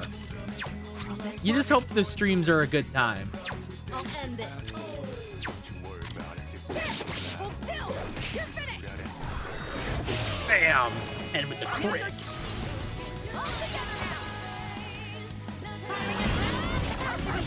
Okay. It's good damage. I still don't know what the weakness is. Strong one. Be on your guard. It could literally be anything. Do I have like any good gems? Or like a plethora of gems? I have a lot of fire gems. Let's okay, fire. Here you go. Nope. Nope, it's not fire. Evil smile. Only Aegis was inflicted with fear. Okay. So fire's not it. It's probably not dark. That would be weird. It's actually probably light, if I had to guess. Oh god. Oh god. Ken is weak to dark. Okay. This is fine. This is fine. This is fine. Not exactly that. I saw that on his stream, so now I'm trying to save to see the next big Heartbreaker, which I hope contextualizes it enough as well. Okay. Never mind. I'll go with. I guess we could just like put a dark. Oh, don't we have a? It's Repel Dark. Oh, Repel Dark is kind of bad.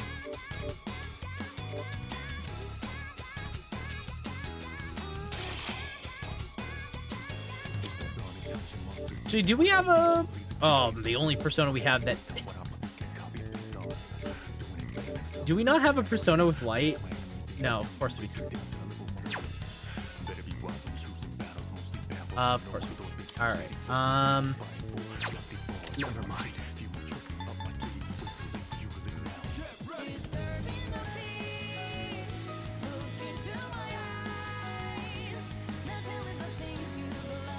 Hold on 1 second. Hold on.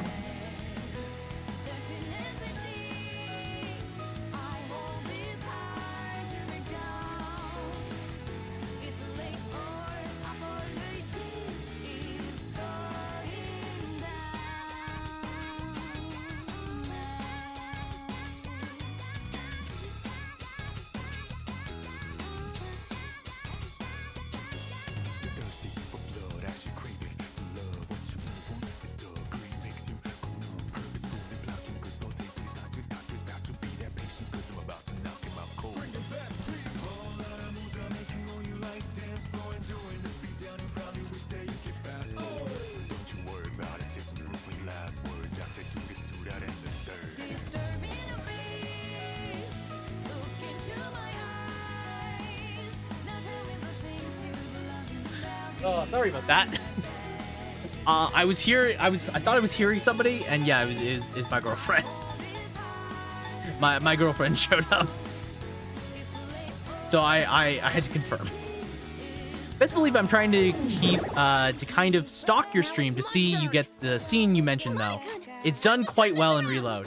I'm excited, dude. Like I'm excited.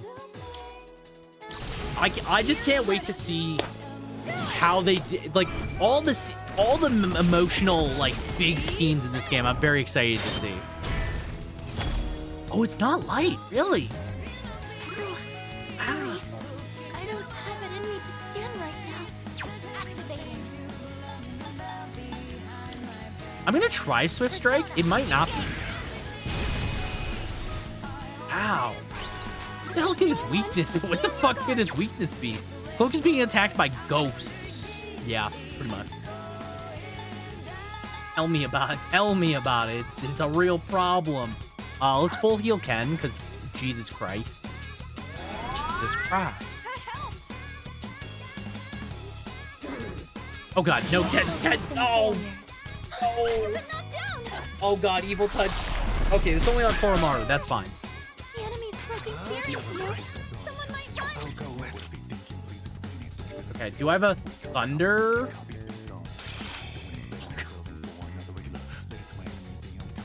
Okay. It is thunder. Oh my god. It's been thunder the whole time? How was I supposed to know that? Oh my god, Ken. no, wait, that is so bad. Only 2 people are up. Oh, fuck. Done it. Oh, shit. Building momentum. And now, Erect a 1 for a non-almighty. now.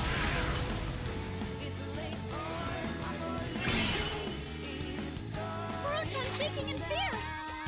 Koro-chan's shaking in fear. Oh no. Do I have a magic mirror? Right? I do have one, right? Okay, I have a magic mirror. Give it This will to be Ken. effective. Oh fuck, Igus is gonna die. Shit. Shit. Shit. The enemy's spreading fear Okay. into you. Oromaru, I need you to be brave. I need you to be a brave boy. Be a brave dog, please. A brave dog! Brave dog! Let's go! The dog! He's doing it! He's doing it! Okay. Koro-chan. Koro-chan! Not Koromaru! My dog! This bastard killed my dog! How dare! Koromaru, get back up! My persona's ready. Okay. Oh my god. I just realized the Ken this whole time had thunder. I could have just done... I'll show you my power. Persona. I'm so good at video games sometimes. Like, I amaze myself with how good I am. That Really. victory is ours. No shadows detected. Oh my lord. Okay. No shuffle time. Leader, you look really exhausted. Leader, you look exhausted. Thanks. Thanks, Fuka. Tell me something I don't know. Oh my god. Okay, I need to find just a I'm teleporter. not calling it quits just.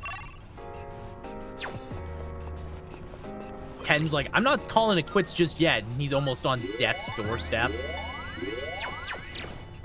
Him and the dog, too. I'm not done yet. Okay. I'm not quite done yet. I would ideally like to get through just a bit more. What to do? Not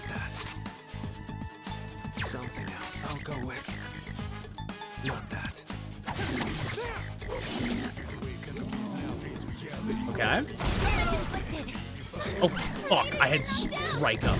Mercy. Oh. Do you have any healing?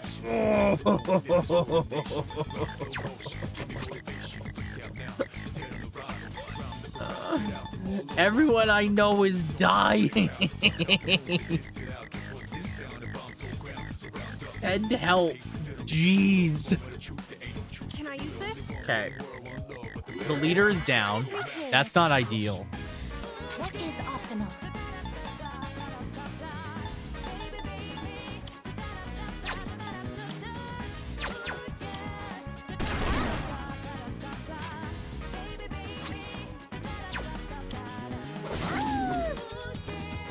Okay. Get back up. That can hit a weakness. Bufala. Perfect. Perfect.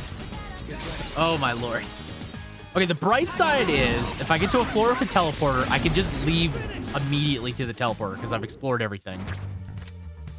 Oh no, it's not Sati again. Damn it. Evade slash, yeah. No, I either need money or I need a different persona. Okay, go to the let's go to the next floor. As long as we're on a floor with a teleporter, it's fine.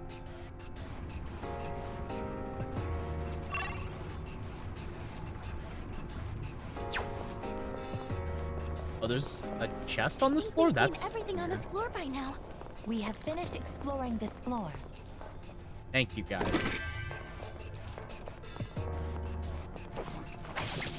Thank you. I didn't know that we were finished exploring this floor. They're weak, but don't be careless. Oh, is that repel ice? Oh, gross. Shoot the fire. Who has fire? Nobody, right?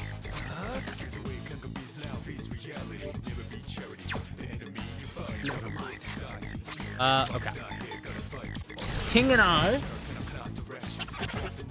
Go.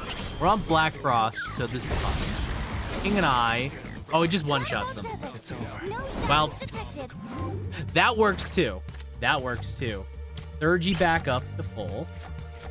Money. Ultimately, really, as long as we keep getting Third back up, we can like one-shot mobs. It's an enemy. Which is nice. That is very, very strong. Light doesn't seem to be effective. Okay. This guy's weak. 2 people are weak to thunder. You're weak to dark. Okay. Okay. Koromaru, do your dog thing. Koromaru knocks one down. Splish. Thank you. Thank you. Appreciate it. Pat, you're so close. You're so close. The leader's taken down 2 at once. Oh no! No, it's too much damage. We're out damaging this floor. It's a problem. Oni?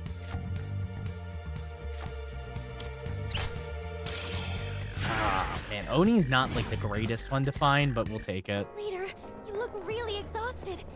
Leader, Consider coming back you to look the like you're entrance. dying. Maybe you should consider leaving or something. I don't know. Rare treasure chest located. Okay. Use a Twilight Fragment. Ooh, Guard Essence. That's actually good. I do need to make a decision on who I'm bringing. I think like once we kind of get, I think probably by the next moon phase we should maybe consider who our final party will be. What?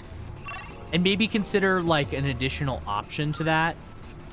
That would also be a good idea. Okay, there's a teleport on this floor. Okay.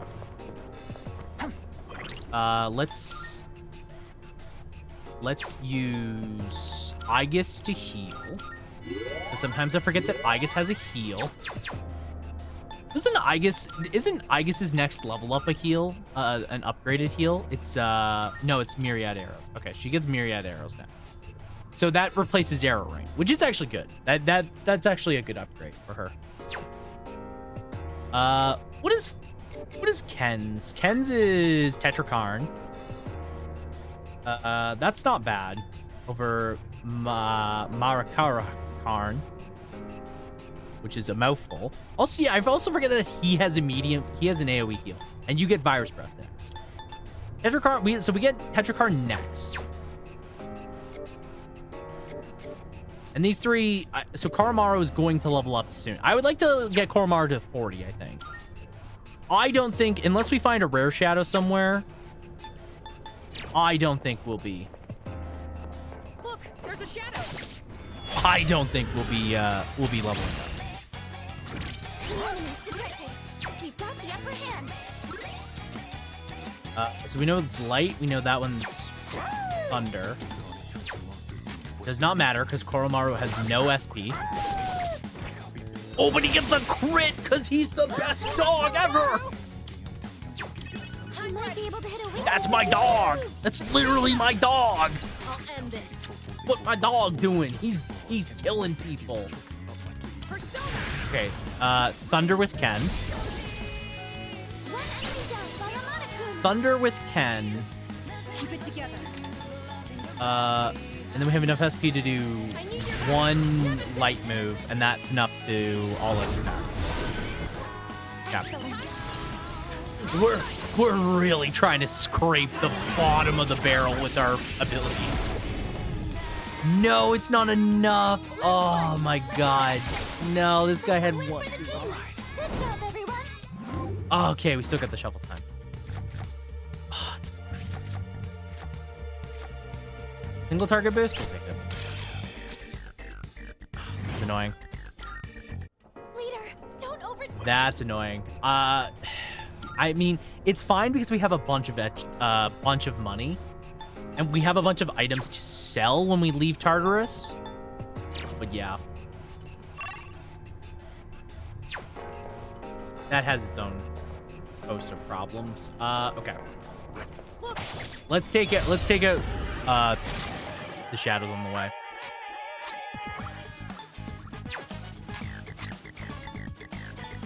Let's do Power Howl. Koromaru, you know what to do. Aru!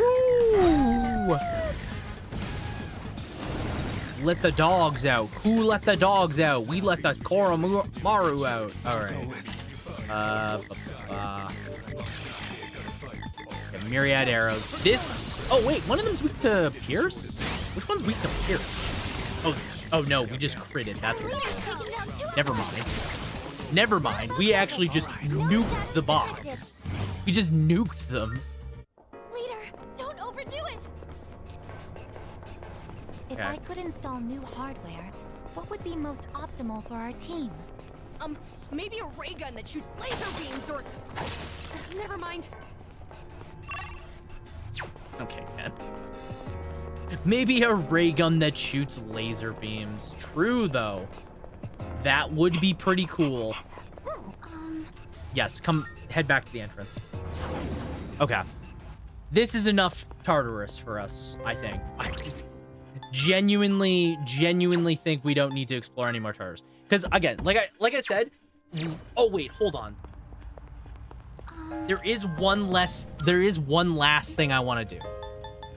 It was on floor 88. We need to go to floor 88 and then we can leave. Oh, there's a treasure chest. That's all we need to do. We don't need to combat anything. We can just like break things and leave.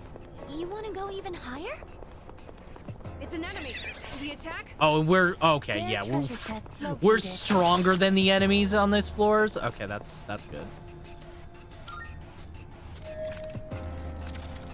Okay. Rama. Okay. Not bad.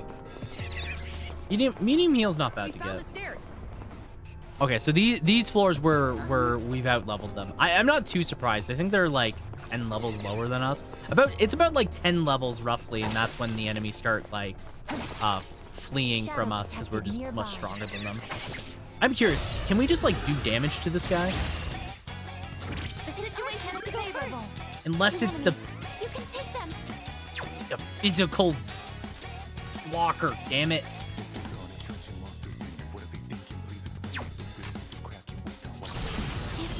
Okay.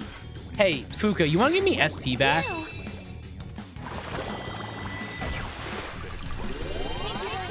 Oh, yes! Oh my god, she recovered the SP. Oh my god, that's so huge. Oh my god, I can continue to explore Tartarus. It never ends, the exploration. It's perfect. Who would ever want to leave Tartarus? Fuka literally said, "You're not leaving Tartarus. You're stuck."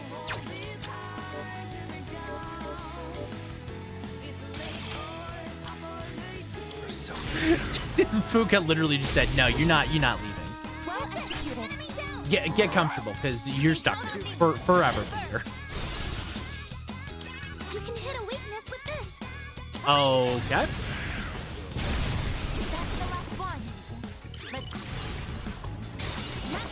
Not that I want to, by the way. Not that I want to stay in Tartarus. I actually am looking to get out of this godforsaken place soon. Oh, we'll take the Pierce boost. Yeah, we should take the Pierce boost so we have it. Any boost skills I want to grab? Yeah, Koromaru. I like Tartarus because no spoilers. Yeah, Tartarus is really just a big tower full of not a whole lot going on. It's not bad. I will say, after I'm done Tartarus exploring, I am ending stream. Also, I just realized I went into a boss fight with one less character. I am actually a dumbass. Why did I do that? Why did I do that to myself? I am down a party member. I mean, these are all lower level enemies, but still, why would I do that? Am I stupid? Don't answer that, Chad. Don't answer that question. Yeah, Tartarus is nice because there's no spoilers. It's just kind of a very easygoing, cozy thing to kind of just grind through, which is nice. That I will say that's one of the nice advantages to just doing Tartarus. Thank you, Lysanthia. You're not stupid. You could be stupid. Poison! Will this work? Oh no, everyone's poisoned. Oh, sorry.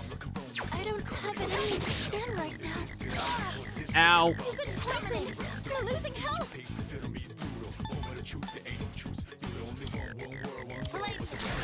Alright.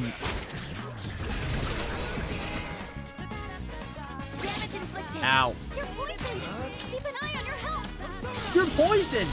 No, Fuka, you don't say. I didn't realize I was poisoned. I would never have guessed that. That's crazy. Anyways.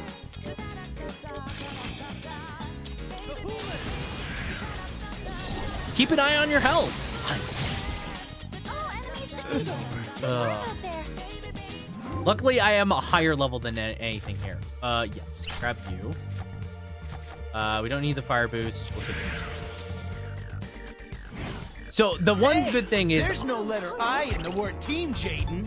Why, that's the very first rule in tennis. Thank you. I can never forget the first rule of tennis with you guys. Thanks.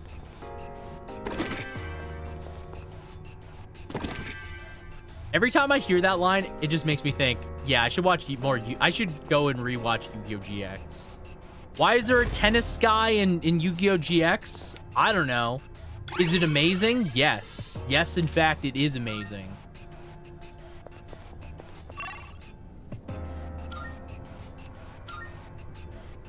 My roommate heard that for the first time earlier and was wheezing. It's great, right? Okay. It's so damn good. Yeah, just go to the next floor. We're just trying to get to floor 88.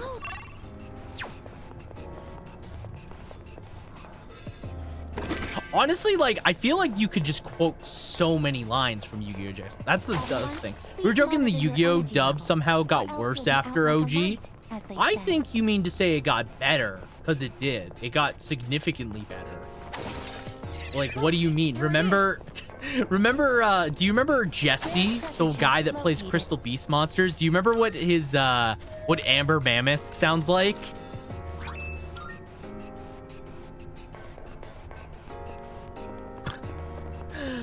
Oh, that's pure joy. That's pure joy.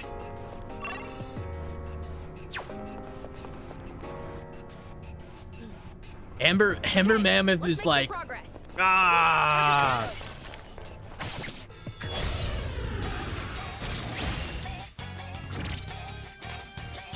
Okay.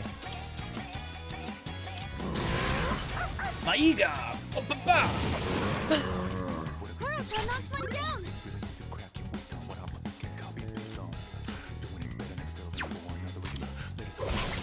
Oh my god.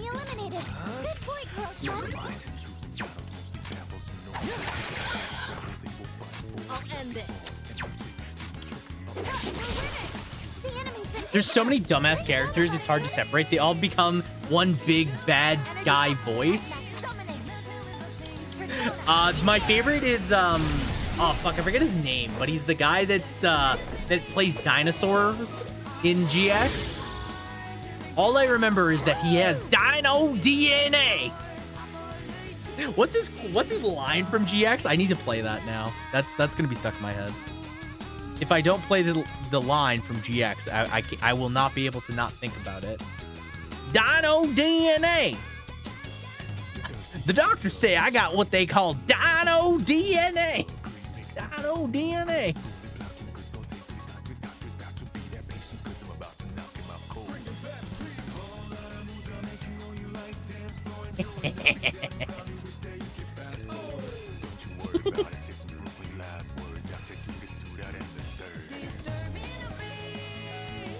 Do you think Twitch will get mad if I just put a bot?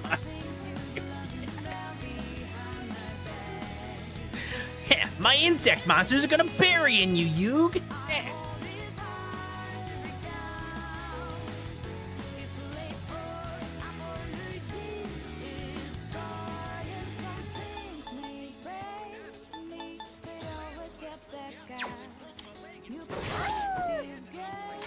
What to do? Never mind. Looks like you can target a weakness. Shadow DNA. DNA. Shadow DNA. DNA. No DNA. Ever since I got what the doctors call Dino DNA. I love Yu-Gi-Oh! GX. It remains a classic. English dub Kaiba will always be my favorite. Dub Kaiba is great. Any line that comes out of dub Kaiba mouth is great. Kaiba. You're a third-rate duelist with a third-rate deck.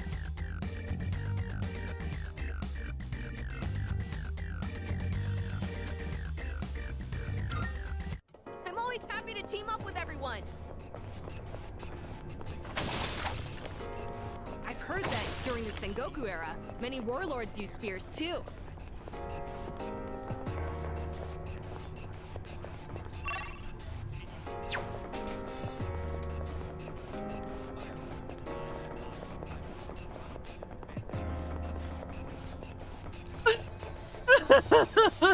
Object of value located. This is just from the one. This is from the one Yu-Gi-Oh movie, and it's immediately quotable.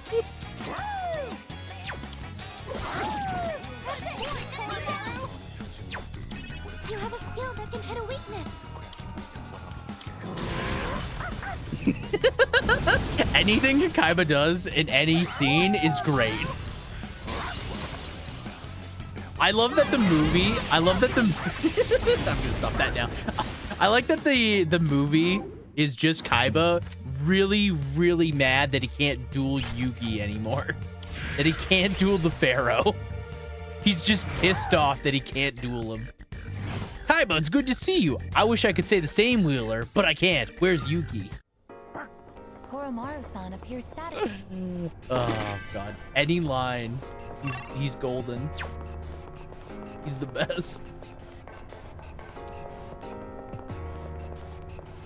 Oh god. All right. Next floor. They said there.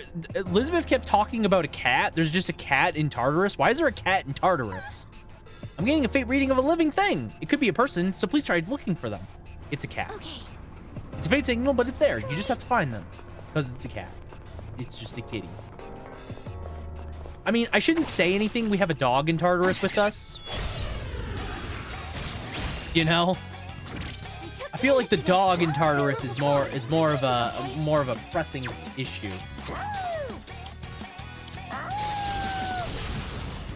Another good part is when Joey places third place in Duelist Kingdom and is rejected from the Battle City tournament when he tries to enter because he sucks apparently.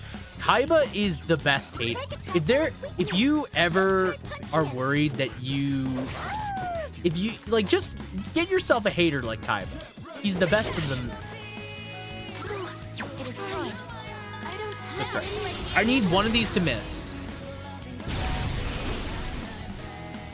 Or just demolish every shadow. Okay. Oh, Koromaru loved them. Nice. That's actually good. That's what I was hoping. Ooh, there's a rare shadow. Wait, these are the floors that have the annoying rare shadows, aren't they?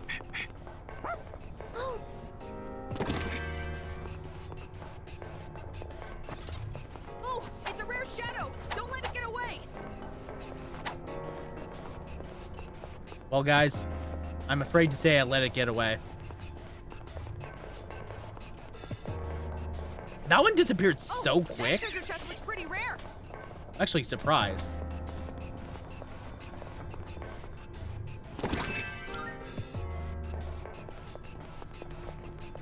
One of my favorite Kaiba moments, just as a sidebar, as we're already talking about it, one of my favorite Kaiba moments is when he's dueling Yugi in Duelist Kingdom. And he's about to lose to Yugi.